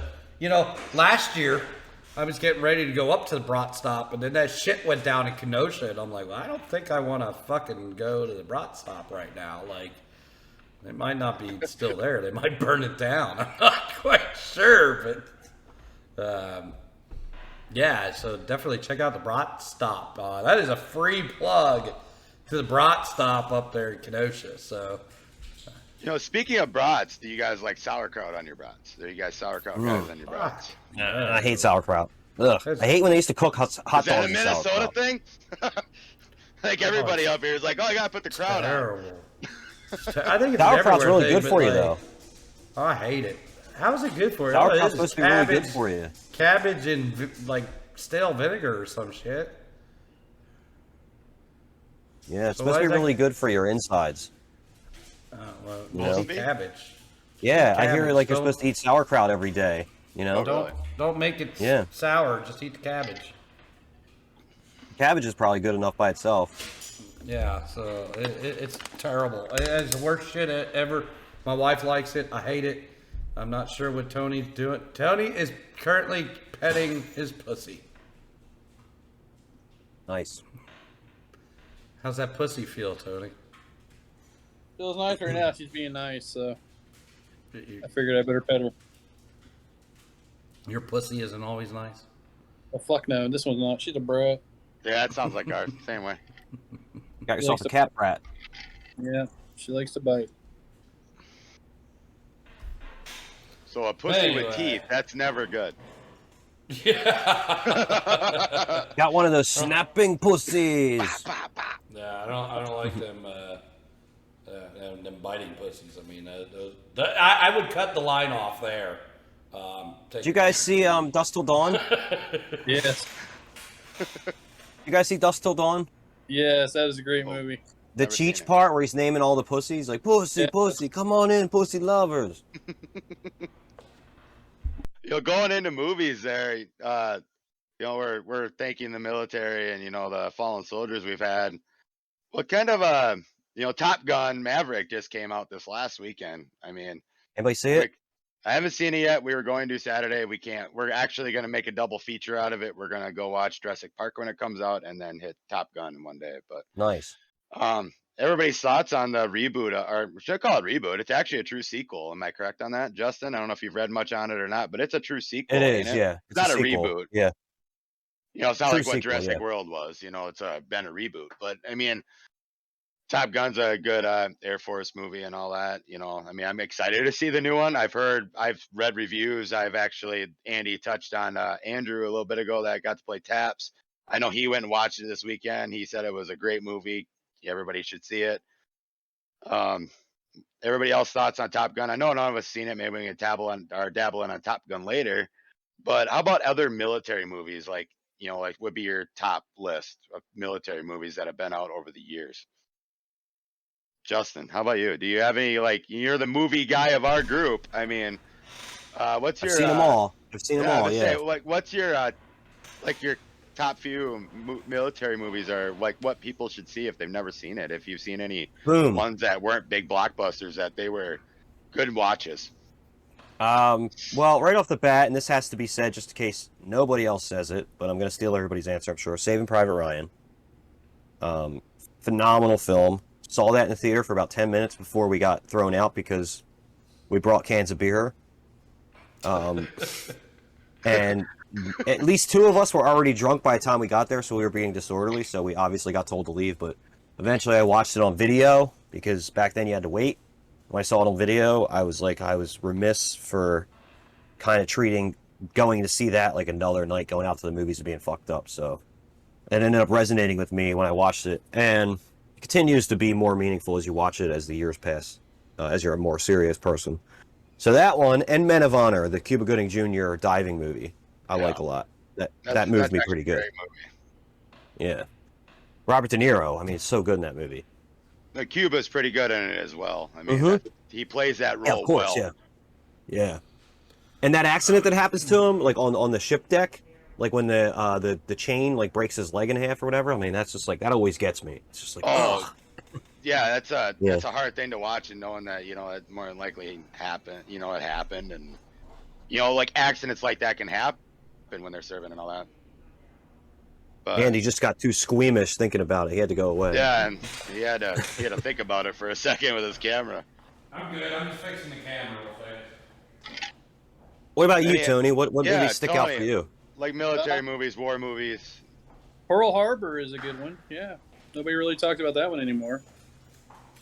But yeah, just thinking about that movie showing everything that happened that day, and yeah. When me and my wife started dating, when probably when Pearl Harbor, or her grandpa that was served, and he was actually at Pearl Harbor when it happened. He's like, well, that's not how it happened. They have their own visions. And he's like, you got to watch Tora, Tora, Tora. That's the one that you got to watch. So I watched that one with that. But, I mean, that's a whole different version of it. But, I'll be honest, I don't think I ever watched Pearl Harbor. After listening to her grandpa talk about that, I kind of respected him in that. But, I've always wanted to see it. I'll watch it at some point. But Tora, Tora, Tora was his movie. It's that's how it happened and all that. But didn't mean to interrupt you, Tony. I just wanted to throw in Tora, Tora, Tora. I knew somebody was going to pop up with Pearl Harbor. And I just remember him. That was my first conversation with her grandpa, was Tora, Tora, Tora is a good movie. Isn't Cuba in that too? Yep. Okay, I was going Pearl? to say. Yeah. I was like, please don't be another actor that's black. And I'm just I remember him being Cuba. Like that whole Samuel L. Jackson thing. Did you see that? Ever see that? It's real big on YouTube. Probably come right up. Samuel L. Jackson. Some guy's I loved you in The Matrix, and he's talking about Lawrence Fishburne. Yeah. And Samuel L. Jackson's I wasn't in that. So, Tony, how about your other ones? I did not mean to interrupt you there. I just wanted to throw Tora, Tora, Tora out there because I just remember her grandpa telling me that. Hey, at least that's another option. Maybe people haven't heard about it. I have never heard about that, so hey, it's a good one maybe to check out. Yeah, Saving Private Ryan, like everybody. Yeah, that's also a great movie. So, yeah, I mean, that's all I really think of. But Pearl Harbor, we're actually going there in January. So that's where we're going to get married. Wow. In Hawaii. Awesome. Gonna get married, married in Hawaii and go see Pearl Harbor. That's always been on my bucket list. I've always wanted to go see that, and I'll check want it to take out. my wife down there, because she knows the ships that he served on and all that, and I've heard the stories and stuff. It'd be nice to be there and remember him in that aspect. Might have to do that over Memorial Day weekend. Maybe we'll have to do that and go remember him there. How about you, Andy or Tony? Did you have any other ones that come to mind? No, not to come to mind. How about you, Andy? How about your military movies, your war movies? My vast knowledge of movies, right? Well, you watch movies. I mean, yeah, not that many, but we don't take your word on it. We don't take your word on it with Batman. Have you heard of this moving picture thing that's going on now? These moving pictures, they're phenomenal. No, never heard of it. They make some of them about the military life, mostly about war. So, seen any? Shit! Did they start black and white with no sound? They did, yeah. And then after that, when they brought sound into it, it was the talkies. The talkies. So all the people that had weird voices, they were like, they couldn't go into talkies. They're like, how am I gonna? I only look good. I don't sound good. My career's over. Anyway. Actually, I don't watch a lot of movies, but I will tell you one of my favorite genres of movies is military movies. There's a ton of great ones out there. You guys have named a few. But here's a couple for you. One, Black Hawk Down. Loved it. Okay. Remember seeing that in the theater. This one is probably my favorite by far. It's not a movie. It is a mini-series. Band of Brothers. Yeah. Loved it. Tom Hanks is involved in that. Yeah. Yes. That by far. And I would say my favorite, military movies and that kind of stuff is the ones that follow real... And obviously, you talk to the military people and they've been involved. It's not anywhere near what it was really like, but that are following real events, right? Those are my type of movies. American Sniper, another great movie, right? Sad that he's no longer with us. And speaking on Memorial Day, here is a soldier that was. Did his job very, very well. Came home, had some issues of his own, fixed his issues, and then tried to help other servicemen and women with issues with PTSD and depression and things of that sort. And unfortunately lost his life doing that. But yeah, American Sniper. That's another great movie. Here's another one, and then kind of talk about I mean not military, but you kind of also talk. You kind of throw in the I don't know what you call them, the different branches of federal law enforcement like CIA and FBI and things of that sort. Yeah. But has anybody seen Jack Ryan? Oh, the movie or the show? The show. Yeah, I saw both. The show's way better. Yes. I mean, he was in Jack Ryan, like, is a character that's been in a couple movies, but Jack Ryan is like a show with the guy from The Office. Correct. But yeah, I loved all the Jack Ryan stuff. I mean, when it was Harrison Ford or whoever, yeah, good stuff. So yeah, I love the military war. Genre, I mean, I'm a History Channel junkie, like that's just that's my entertainment if I'm not watching a game or something like that. But yeah, there's so many great military movies out there, really. I mean, then you get into the silly. You get into the silly too, like the silly part of them. Yeah, I mean, there's a lot of them too. I mean, like what was the one with Will Smith? When the aliens were coming, like July 4th or Independence Day. Independence Day, yes. Yeah. I mean, that's just silly. type shit. But Band of Brothers, if anybody wants to watch something that is so meaningful to our military, our country, and see how these servicemen and women lived during World War II and fought and what they went through. I mean, get it. It's on HBO Max. You can get, I believe, A&E or one of those is starting to show the series now, so you can get it on demand. I'm sure. Just search Band of Brothers on your on demand or whatever. But that's a long list of stuff there. Yeah, I mean, and that you guys named pretty much all mine. I mean, I love military movies too. I mean, I named Toro earlier. I learned that from my wife's grandpa and all that. American Sniper. You got Black Hawk Down. I mean, there's so many of them. I guess what I want to hear from the people out and that are listening to this, what are some movies you like, military movies that we might not have seen? Give us some options for us, to read about and watch. And I know Andy said he loves the military movies. I think we all do. I mean, there might be some we're missing and all that. We've obviously probably didn't name everyone that we've ever seen and all that. But, Andy, how can they email us about that? BACC Talk US at gmail.com. Backtalk us, backtalk Tony, backtalk Justin, backtalk Dustin, backtalk myself, backtalk us at gmail.com. But we'd like to hear your guys' thoughts on some of these movies, and like some movies, like I said, that we've probably never seen. I mean, Justin's probably seen them all. I mean, he's our movie buff, but give us something else to talk about with these military movies or something like that. There's a lot of them out there. So many that, I know we didn't mention, but great movies. I mean, they named pretty much everyone that I liked. I mean, I kind of figured they would. That's why I let it in with them. But, Yep. I guess. Yeah. One other thing that was kind of grinding my gears last week, we didn't get a chance to talk about it, was the NASCAR All-Star race. I know, Andy, you watched it. It's fucking garbage. The whole window net issue with Ryan Blaney, and when they threw that caution, he's so close to the line. What's your thoughts on that, Andy? It wasn't a caution. Jacques Debris. They should have never thrown the caution. He won the race twice.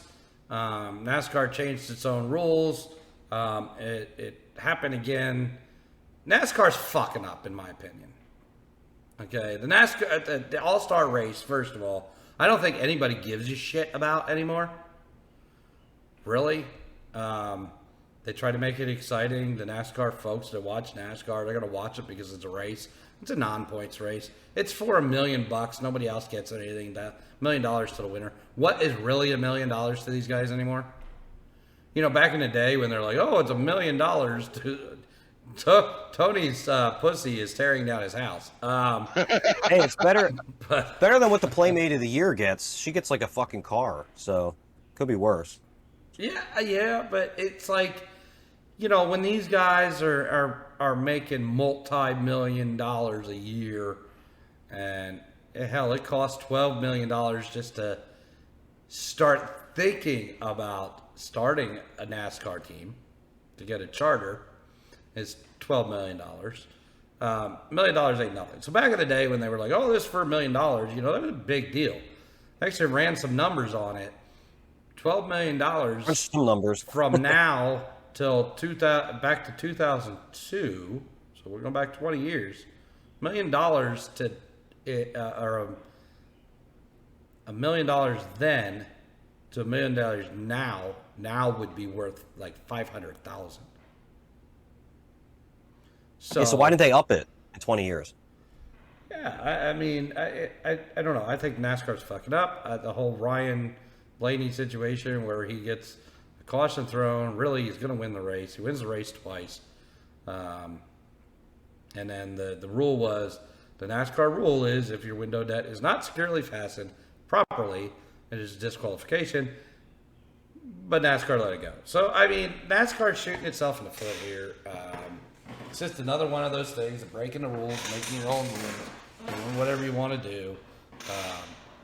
I don't know. That's my take.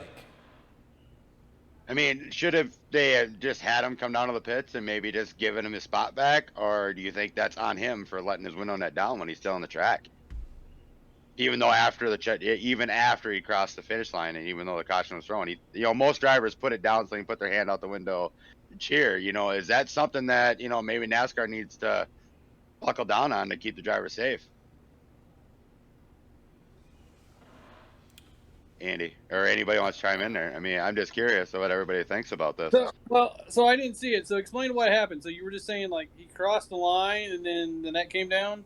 Correct me if I'm wrong on this, Andy. The caution came out like 10 feet before he crossed the line, the finish line. Caution flag. Correct. Caution flag came out right before he crossed the finish line. Like they wanted to make it a more exciting race, like he said. Jock debris came out. They made the rule that the race had to finish under green, unlike other NASCAR races where if you take the white flag and the white flag is for last lap, you're on the last lap, and a caution comes out, the race is over. Well, not the case in this all-star race. It had to finish under green.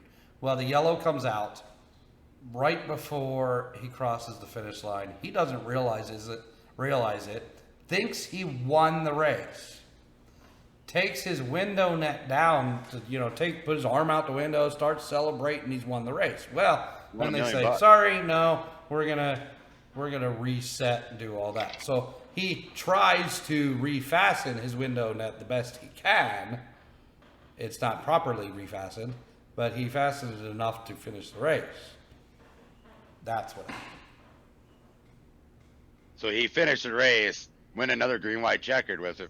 More than likely, we don't know. I mean, from what I understand, it takes probably the strongest crew member on the team to actually get that window net in place because they keep it so tight so the aerodynamics are better on the car. That's what I read. That's what I heard on Sirius XM and other channels about this. So his window net probably wasn't. That's what they were saying. There are few people were talking about that on Sirius XM, is that window net's got to be fully tight, hardly any movement, because the aerodynamics of the car, which I don't understand because the window net's actually in the car. Right, and the window net is there for safety. There for safety, yeah.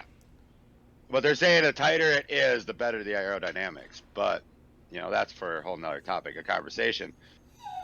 So I mean, now you heard it, Tony. There, I mean, if he came down, made him come down pit road since he took it down, say prematurely. But there's really no rules on when you can take your window net down. Or should they be able to let him race and finish the race and win it like he did? The only rule is it has to be securely fastened the proper way, or it's penalty. Yep. It's a different world. I mean, if he was that close to, the checkered and the caution comes out, it should have just been like, what, hey, that's it, you're good. I can understand if he was like in turn 2 or down the backstretch and a caution comes out. But I mean, if you're that close to the checker, you just let it go. I mean, come on. It sounds like a ridiculous rule just to be, hey, we're just going to throw a caution right here. Well, and Andy touched on it, too. I mean, they have their overtime line or whatever, if a flag's thrown after that line, the race would be over. Yeah. I mean, but in this race, they decided to throw out all their actual rules. And to me, it's not right, but as well. What about you, Justin? I mean, I know you don't watch a lot of racing, but hearing the story Andy just told, what's your thoughts on it? So they flagged. What did they call the flag on just before he won? Jock debris. Pretty sure that's what it was. Nobody spun out, right, Andy? I don't remember. I don't think there was a caution. It wasn't really. And then the guy was already celebrating with his window thing pulled down so he can get his arm out, going, "I won," all that stuff. Basically, they just pull it down so they can get out of their car faster. It's a lot of. And then they called something on him. And then they called something on him after that when he had finished, saying your thing wasn't on all the way or something. He actually won the race. He won the race legally, but what we're saying is that it's hard to get that window net up by yourself. So it wasn't the window net secured. What they were talking about in the whole thing is that should have they let him just come down and get the window net secured and put him back out, or do you make him come down and make sure it's secured, take the penalty and go back to the end of the longest line? I mean, to me, it's NASCAR's fault altogether with it, but no, it was terrible. It's a gimmick race. it is a gimmick race, but NASCAR fucked a driver yesterday too. We'll get into that after we hear what Justin has to say about what his thoughts are on NASCAR basically changing their own rules. But no, that's all I have to say. I mean, I'm not versed in that. If there was a movie about it, I'd be pretty good. But so if it was Days of Thunder, you'd be all over this. Yeah, but I got that scene in Days of Thunder when they did the same kind of like the likewise same shit. Yeah, it's fucked. Yeah, totally fucked. You shouldn't be changing your own rules though. I mean, that's just like a given. I don't even have to know what's going on. You shouldn't be having fans like Andy thinking that something was changed that's not fair. So clearly there's something going on there. So did you see the shit with Bubba Wallace yesterday? I did not get to watch the race as my niece was graduating, so we were chilling out with her and, having her party and stuff. So I did not get to see the race yesterday. So, all right. So here's the premise. NASCAR's got a rule: if you're involved in any type of incident that would cause any type of damage, minimal damage or extensive damage to your car, you come down, you try to fix it, you get back out and once you come down into the pits, they start a 6-minute clock. That 6-minute clock gives you time to fix your car. You need to get your car back out on the track and get up to minimum speed within that 6-minute time frame. There's a big crash. Bubba Wallace avoids most of it, gets a little bit of very minimal damage on his car. Comes down. They do a little fixing. His clock starts, whatever. His crew chief, they start at the end of the line. His crew chief comes on and it's at the end of the stage. So at the end of the stage, you're going to throw another caution. You can come back down and change your tires and do all that. So he's out there on old tires. They didn't change his tires while he was in because they're conserving tires. His crew chief tells him, take it easy on these tires. It's the end of the stage. It doesn't matter. We're going to be where we are. With no point in racing. So he lays back. Bubba Wallace lays back on the restart. Doesn't want to get caught up in any messes that may happen in front of him. Stage ends. They do a moment of remembrance because it's the Memorial Day race. All the cars slow down. They come down pit road. They're all slow. Bubba Wallace is still on his 6-minute clock during this moment of remembrance. He never got to minimum speed in the 6 minutes. They parked him because he never got to minimum speed during the 6 minutes. Now, part of it is their fault for the crew chief saying, take it easy on these tires. Don't have to do anything. So he just rolls around. They're, under race speeds. He never gets up to minimum speed. But then, why is this moment of remembrance where everybody's slow and coming down pit road part of his clock? Yeah, I guess in my thought process on it, when you actually stop the race was stopped because of the end of the stage. If it was still going that point, different world. But when you stop it for a special event, I guess is what I want to say, or event that's not going to be in an everyday race, to me that clock should stop at that point, and then give them that time to finish up the repairs. So here's an undamaged car. Right. Undamaged car is sent to the garage. Day is ended because they didn't get up to minimum speed. Now, he did have race laps that he could have done that. But because of the direction of his crew chief, he did not. Right. In that aspect, crew chief for not saying that, me as a driver, I would say, hey, knowing the rules. I mean, this goes back to, I think it was the episode that got deleted. We were talking about what you should do on a field and when you're a sports player and all that with money and all that. But, our understanding the rules, like I think it was the helmet in hockey we were talking about, wasn't it? To put it back on or skate to the bench or whatever to get a penalty. In that aspect of it, me as a driver, be like, hey, I got to get up to this minimum speed for sure. I mean, I understand laying back, hey, your tires are old, don't get caught up in another mess. That's coming out, but I'm going to make sure I get my car up to minimum speed so this clock stops in that aspect as well. Mm-hmm. That comes down to the understanding of the rules, as an athlete. But who do you blame? Who do you completely blame here? Do you blame the driver, the crew chief, the team, or NASCAR for basically parking him under the moment of remembrance? I blame NASCAR for doing that, not stopping his timer at that point.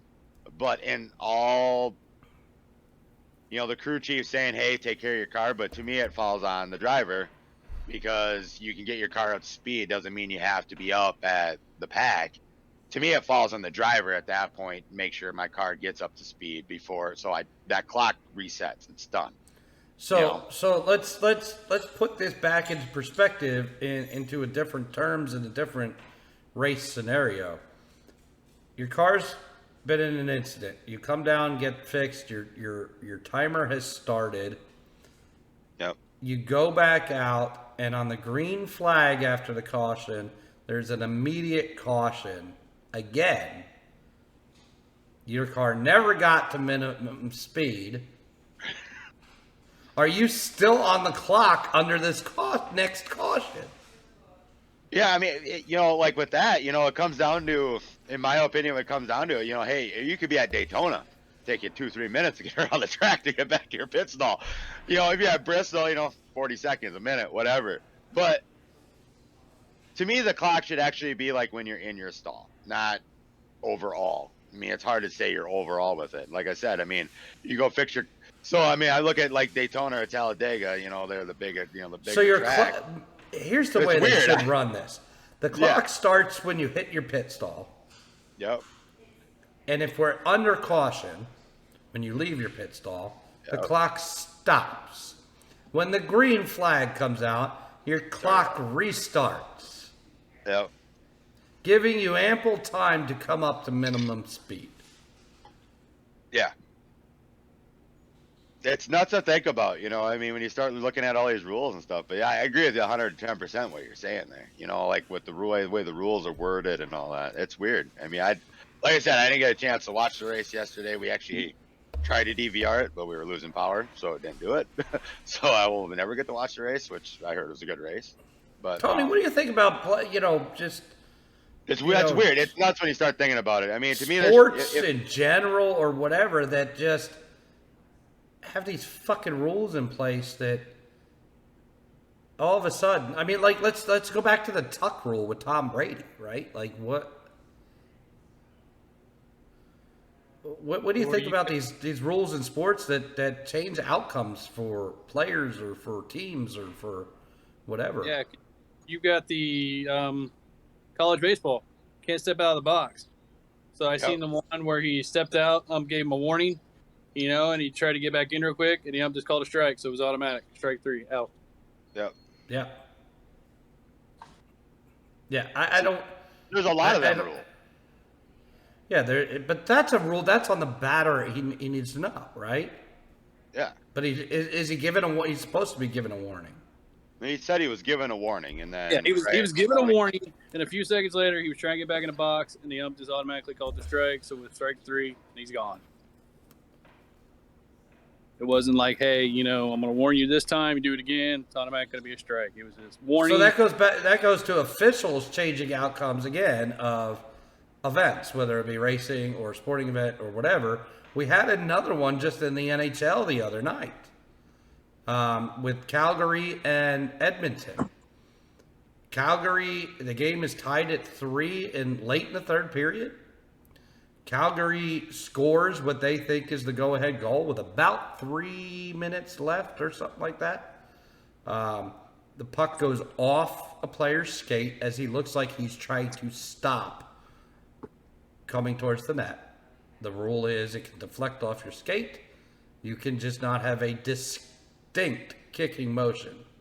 Well, they went to replay and somehow overturned this thing where I've still never seen a kicking motion as many times as I've watched it. They overturn it, say no goal. The game goes into overtime. Edmonton wins and eliminates Calgary from the playoffs. Yep. I remember. I actually saw highlights on that. Yeah. It's nuts. I mean, in my opinion, officials, you go back in the day watching games, officials, they called their penalties in any sport, whatever you want to, NFL, NBA, hockey, NHL, any sport.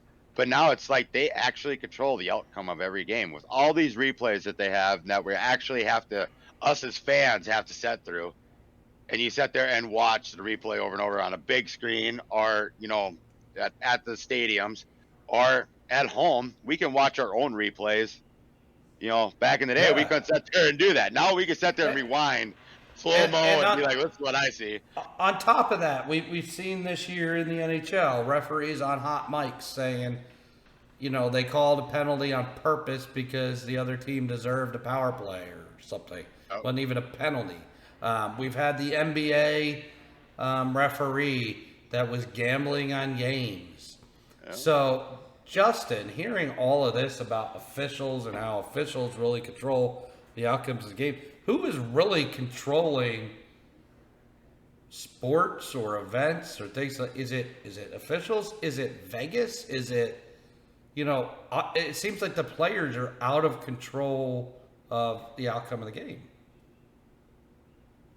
Well, not knowing too much about sports, so hopefully, much like watching a sci-fi movie, whoever's watching this or listening to it that doesn't know sports, I'm like the guy that's most like them. Like, how do I understand the sports talk?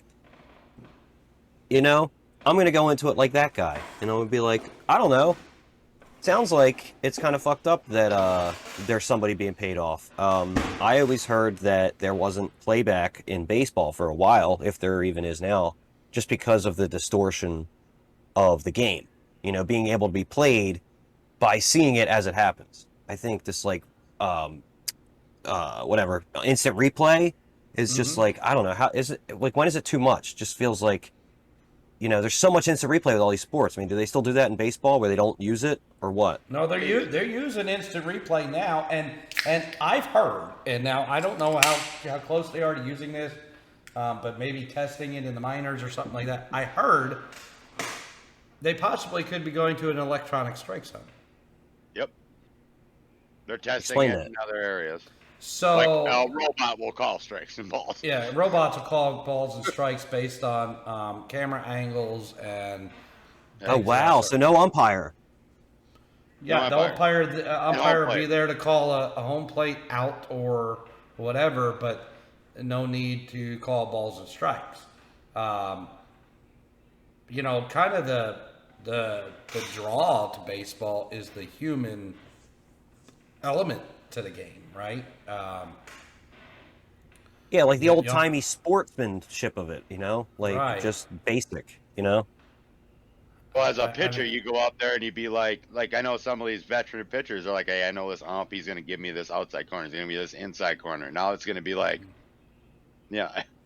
Yeah. And they've actually made mistakes with the tests that they're doing with it. It's actually been really flawed from what I've actually read, in some games. Not a lot, all of them, but they make mistakes too with this robot or computer element. But I mean, to me, with the strike zone, like you're saying, Andy, with this whole computer element, every stadium is going to have a different camera angle to see this. You see that at any stadium you watch, at any venue, no matter what sport. You're always going to have your 50-yard light camera, you're going to all that, but you're going to have different angles, like in baseball, especially behind home plate. Some of them walls are higher, some are lower. Mm-hmm. Like I look back at the old Metrodome days. I mean, home plate, they had a screen back there where the backstop camera was, but you get some of these other fields, they're going to be higher, they're going to be lower. How do you dial that all in? I mean, you're going to have that one person at each stadium is going to be that key person of that. And that's where your element of and I don't know how that works. Like we all no, I mean either, but that's what I think about. We all see it watching a ball game nowadays, and here's the whole problem, and here's why it comes into to play now is because we've all seen it watching a ball game now. They've all got the fake strike zone that's done for TV, the box, right? And you can all see the mark where the ball goes and all that. So it's what are we looking at? Is that what's now going to be calling balls and strikes? I think that kind of almost ruined or brought us to where we're at, is because of the TV aspect. But you go to that, right? Like, why can't the football, right, be laced with something through the ball, and the goal line have some sort of laser that, the ball crosses the plane and, it's a touchdown. We don't have to go through these instant replays, or the goal line in hockey and the puck be laced with something that, you know what I mean? Like, you're talking about the football being like, because we've all seen it. If you watch an NFL or any college game, they get to the goal line play, it's hard to tell if that ball crosses the line, right, Andy? right. We've all seen it. Anybody who watches football. But okay, so say they put it at the tip of the football, so you're at the human error of these refs. What if they put that football the wrong way? It's got to run the length of the football. Right. But I mean, what if that, then you're going to get down to the point where you're going to have these errors on these sensors and all that. Like, that crosses. Oh, I know. I'm with you 110%, but I'm looking at it as the tip of a football, not really the whole football. Because they could actually do that with first down plays. Hey, is this the first down instead of taking out the chain gang and doing all that with football? Yep. With hockey, do you put, you can put it all the way across that stripe, but say you get that puck crosses that line to make a goal. But what if that sensor, and they start showing replays and stuff, and it's nuts how you start thinking about it. Then you're gonna have a subsection of, like, the announcers in the game going, well, I heard you take it from the middle of the ball. Well, no, I heard you take it from the tip of the ball. Which tip? The north tip or the south tip? Well, you're gonna further, segment all the arguments. I don't know. Just go back to the basic. Tip. Remember, Justin, always just the tip. I always remember just the tip. My wife says that. That's all she lets me give her. And then she goes to sleep. So it's just the tip. No, not here in Milwaukee. In here it's the center of the ball. So before we keep going on this, I see Andy's drinking his Miller Lite now. You want to give us your review of Miller Lite? Hercules. It's beer. Yeah. Can we see the can? Does the can say freedom on it or anything? Is it one of the special cans? No, just a regular can. It's a tall boy. Yeah. Well, the Budweisers, not Bud Light, but the Budweisers, they all say freedom on them if you buy them around here. Yeah, and now Busch Light now has John Deere Busch Light. Wow. For all the farmers. So nice. Keystone over hunting season, I don't know if they still do it, but they actually did Camel beer, and then random boxes would get the orange Camel can. Did you say Camel beer? Camel. Camel, like camel. Camo. That's how they don't have to drink. That's how camels don't have to drink for so long. They drink camel beer. Speaking of camel toe, you guys for or against? Better than the moose knuckle. You like seeing that camel toe, or are you kind of like, hey, what's that girl doing? Well, it's kind of hard to miss nowadays with the yoga pants that are out there. No, everybody's got all their women got camel toes. Usually I would say I'm for it, but usually the camel toe I end up seeing is the one I don't want to see. So, But and you talk about that, we're gonna start talking about that, and Amy is gonna send us another email. Yeah, what about if you were a pussy doctor? I mean, you get to see the good ones, but is it 1 out of every 9 or 10 is a good one, and then you get to see all the nasty ones? How do you even when I think about that, I always think of back at the show Friends, that she was dating a gynecologist, or Rachel was dating a gynecologist, and I remember him saying in the show, that was his line, have you ever gone home from work, and if you ever see she was a waitress at the time with cups of coffee, and it'd be like, have you ever come home and actually say, how do you ever see another cup of coffee? Me as a guy, I'm I don't know if I could ever do it. Growing up, be like, oh, that'd be so cool. But then when you start thinking about it, it's you get old after a while. Yeah. Well, I mean, well, I like that you said gynecologist, not pussy doctor, like Andy, because now we're all on the same page. Or if you want to be short on it, OBGYN. Yeah, Andy's so fucking gauche with everything. Pussy doctor, fucking spank bank. Oh, what's a spank? Hey, that's just because I tell it how it is. I ain't got no filter. I ain't got to say. I love it. You know love it. Yeah, it's a fucking pussy doctor. That's what you are. You're a goddamn pussy. There's actually. Go to a spank. There's bank actually an. sperm bank. Yeah. There's actually an bank. episode. There's an episode of Curb Your Enthusiasm. I don't know if you ever watch that show. Yeah. I've heard of it. But episodes. there was one episode where the girl kept talking about how she was taking her teenage daughter to the gynecologist, but she would say it to Larry David, the main character, and then when she got to it, she's like, "Yeah, I'm taking her to the gynecologist. She's got this problem with her pussy." And like every time like she would talk to him, she would use the word pussy, and it was like off-putting. So I remember it was an episode where Jerry Seinfeld was playing himself. He was on the episode. He was standing next to you two when they were continuing the conversation later. And his face after Larry David just comes up to this woman randomly and says, "So, how's your daughter's pussy?" And she's like, "It's really good, Larry. He took care of it." You know? And then those two walk away, and it just shows Jerry Seinfeld's face like, "What the fuck?" You know? Like, Andy, you're not the only one. Nice. Yeah, that would be hard. It's Go like and watch being a Curb Your Enthusiasm. It's like being a baker. Like you bake cookies all day. Do you want to eat cookies?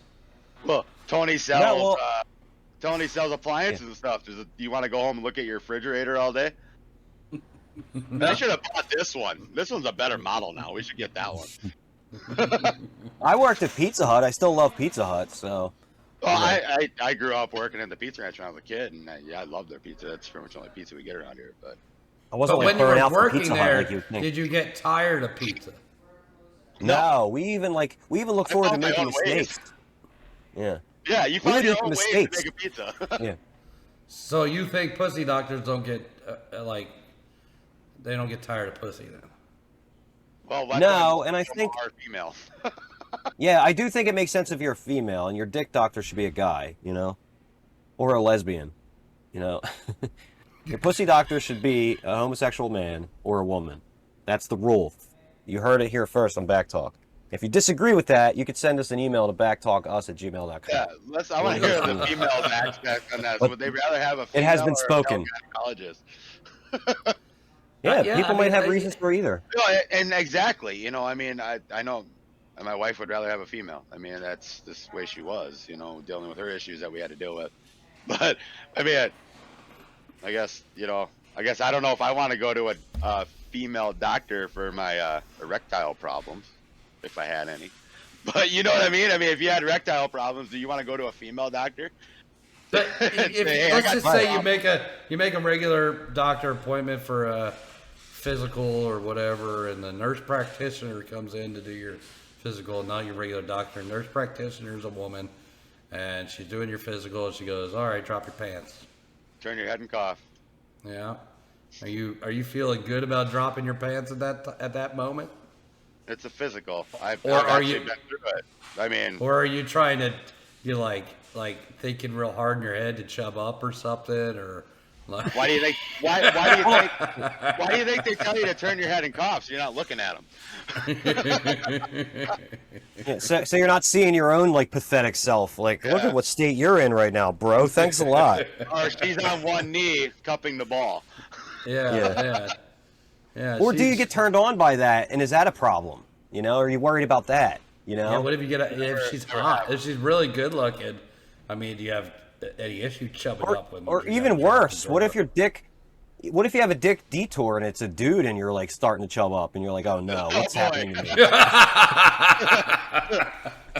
I'd be questioning my sexual thoughts at that point. Yeah, I'd be like, what's happening? How long has it been? Jesus. Calls it a dick detour.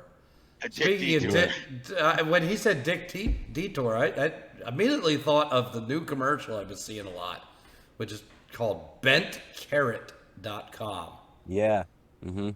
It's for those people with crooked penises. For those people that suffer from macoxaflopping.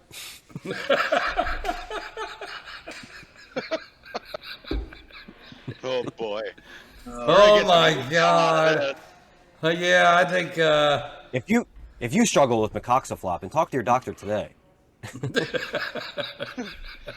Is curved penises better, or they like them straight?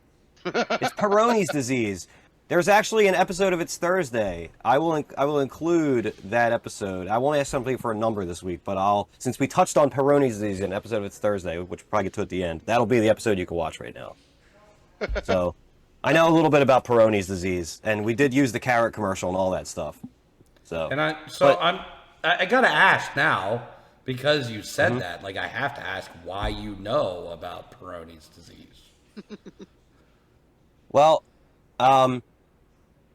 because I woke up one day and I had an erection, much like you do with the morning wood, and it was less of a morning log than a morning fucked up squash.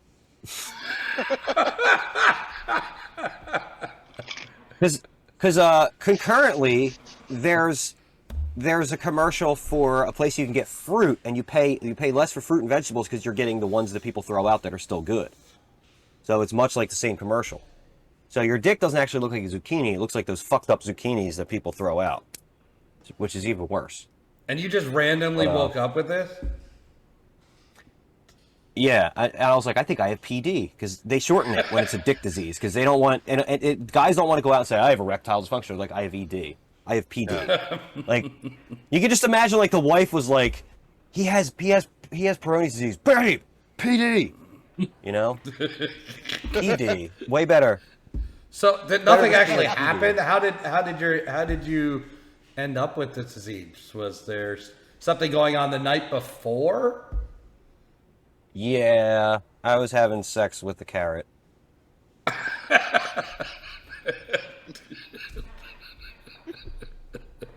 I don't want to know about this story. You know what? I think we just... She had a really weird colored tan, is what I'm saying. She had a really weird colored tan. It was maybe I was thinking the actual carrot.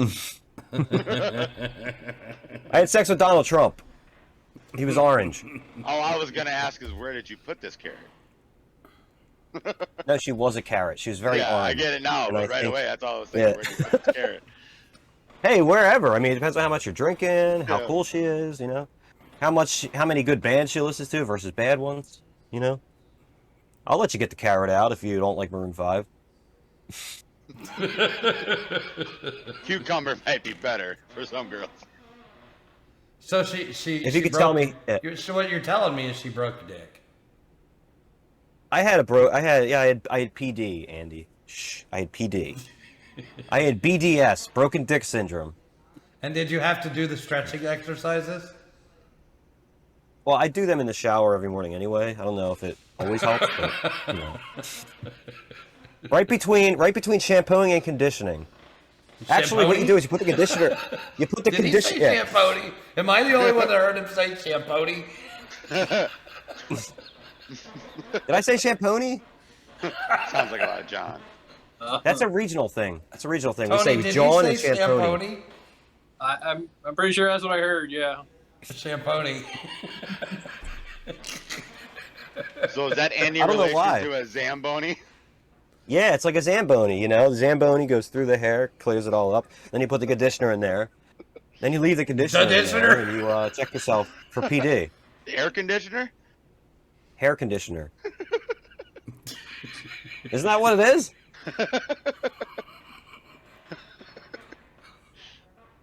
So do you shit? So, okay, after you put the hair conditioner in, what were you saying? Do you do your exercises? Yeah, you do the Peyronie's disease exercises, try to straighten it out a little bit, you know. If you're a poet, one could say you try to straighten out your Longfellow. You got Andy dying over there. I gotta ask, where has this Justin been over 5 episodes? He's got 3 all beers the jokes. deep, guys. Oh, he's drunk. I stole the straighten out my Longfellow from Back to School. Fucking Rodney Dangerfield said it. You ever seen that movie? Come on, Andy. You've seen 5 movies. Is that one of them? No, that's not one of them. Fucking Rodney Dangerfield, Back to School? Come on. No. Back to School. Yes. No. This is three beer Justin, like as in 6 beer Amy on what is that show? Brooklyn Nine-Nine. Oh, I thought you were talking I've about never 6 seen that. beer. I thought you were naming our email girl, 6 beer Amy. Yeah. 6 beer Amy. It's on Brooklyn Nine-Nine. They actually have an episode where they've ever seen six drink Amy, and they try to get her to the 6th drink. I mean, Brooklyn Nine-Nine's. I love that show. I always love. I got to check that out. That's like the 5th person that's told me they really like that show. Yeah, it's a pretty I started funny watching movie. Gotham though. Pretty funny TV. Did you start watching Gotham? Yeah, we never touched on that. You know, I haven't started watching it yet. But what's your opinion on Gotham then? Andy would love to hear this. Pretty good. I watched like 30 minutes, so I don't know if that's a whole episode or half an episode. I can't tell you what if I remember. I'm gonna have to go back like 5 minutes when I go back to it, but I like the tone. I like the filmmaking aspect of it. I'll probably keep watching it. So cool. That's a ringing endorsement coming from me. Nice. Well, shit, guys, we gone on and on and on, and we talked about a lot of stuff, including pussy doctors and bent carrots. So PD. PD. We don't want to hurt PD. Justin's feelings here. We got to call it PD. No. Yeah, You don't want to hurt my feelings or anything else. Amy will get in touch. We're calling you 6 beer Amy. 6 beer Amy, we will be in touch. You've won a BACC Talk t-shirt. And Tony, how did she win that t-shirt? She emailed us at backtalkus@gmail.com and basically just talked about the show, left a comment about what we talked about last week, crossing the line. So she gave her opinion, and we all agreed and voted on it, and she won the t-shirt. Just remember, Amy, if Justin ever signs your tits, we need a video of some sort of this. So here's the question about that, about her signing, or Justin signing her tits. Do we think we need to reach out to Amy and say, hey, Amy, come on this podcast and convince Justin to sign your tits? What do you think? If she don't, I mean, she disclaimed all, like the whole email and all that. We can do it without camera, you know. She can come and talk if she wants, you know. We'll blur it out, whatever. But yeah, we can definitely do that. That's easy enough to do that we can crop her photo out. Just hearing her email. I mean, you know, Brad's been the one that's been talking to us. That's what got this email thing started, right, Andy? You know, maybe she might have jumped over Brad here. Oh, she might have leaped Brad for sure on this. I mean, Brad's got to step up the game, I think. Yeah, all Brad said was, hey, way to go, guys. Like, she gave us a fucking story about, you know, sister wanting her to blow her boyfriend and stripping for $300 and, you know, like, Brad stepping up. And ladies, keep those emails coming because we like to hear from the ladies. Yeah, we want to hear their sides of the stories, and that, you know, we're all males here talking about stuff. You know, they have different, like I said, they're wired differently. They think of stuff way different. That's right. BACCTalkus@gmail.com. Let us know. I think it's time to run, Forrest. What do you guys think? Run, on the way to end the show. Yeah, no, good show, boys. Glad to hear you guys talk. Glad to see you guys in this, I shouldn't say great holiday. You know, I mean, I agree with Andy. You know, it's not a happy Memorial Day, but hopefully everyone remembered everybody of these fallen soldiers and first, you know, servicemen and women. That's right. Let's go around the room here one last time. Justin, last words, buddy, about your PD or anything else? Well, I don't actually have PD. I don't know how we got into it, how I got into it for that episode of It's Thursday, but I will share that. If you go on It's Thursday's show, search for that on YouTube. There'll be one episode to watch only. Last week, hopefully you got to watch it. Dustin, I think you picked the number 23. Yep. Probably because you're a Michael Jordan fan. I don't know. Nope. Long story short. Long story with that. We can get into that in another episode. Okay, well, not sure. I can't remember what this episode's called, but because it sort of came up in conversation, I will be sharing that episode, so you can go watch that if you want for this week only. And it'll be cool because there's a PD, Peyronie's disease bit in there, kind of right in the beginning. So that's my thing. Thank you to all who served. Thank you to all who continue to serve. so we can sit at home and do this dumb shit that you guys hopefully enjoy. And backtalkus@gmail.com. I don't remember the questions. Do we keep track of the questions we might want answered? Beer drinking games or drinking games. We want to hear their drinking games out there. Military movies. Military movies. Any stories about the crossing the line yet? It seemed like that was a hot topic with them. Like we never really, we're thinking about in the guys aspect of this. Maybe we need to hear some more of these girls' sides of their crossing the line stories. Yeah, the female apparently side. Don't wear your shades inside the house, Tony. Well, we don't want to be frozen by your baby blue eyes, Andy. That's right. You're saving us in this aspect as well. That's right. Tony, what's he got? Last words, buddy.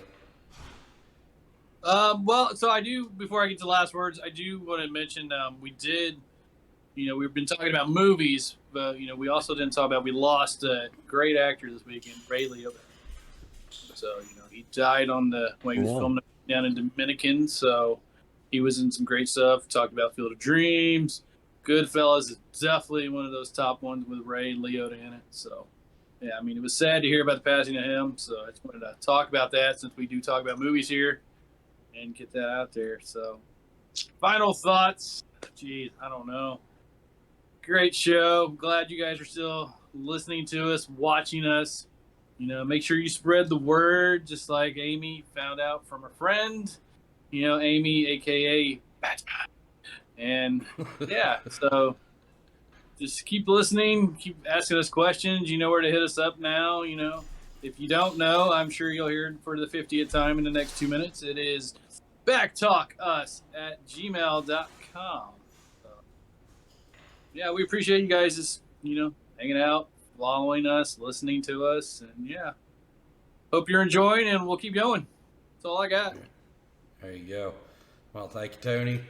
Dustin, final words. We'll have to hear from your wife as far as if she's going to name her number for stripping for us, and she's thinking really hard about that. I got that out of her when I walked away for a little bit ago, and she goes, "I'm really thinking about this. This could get interesting."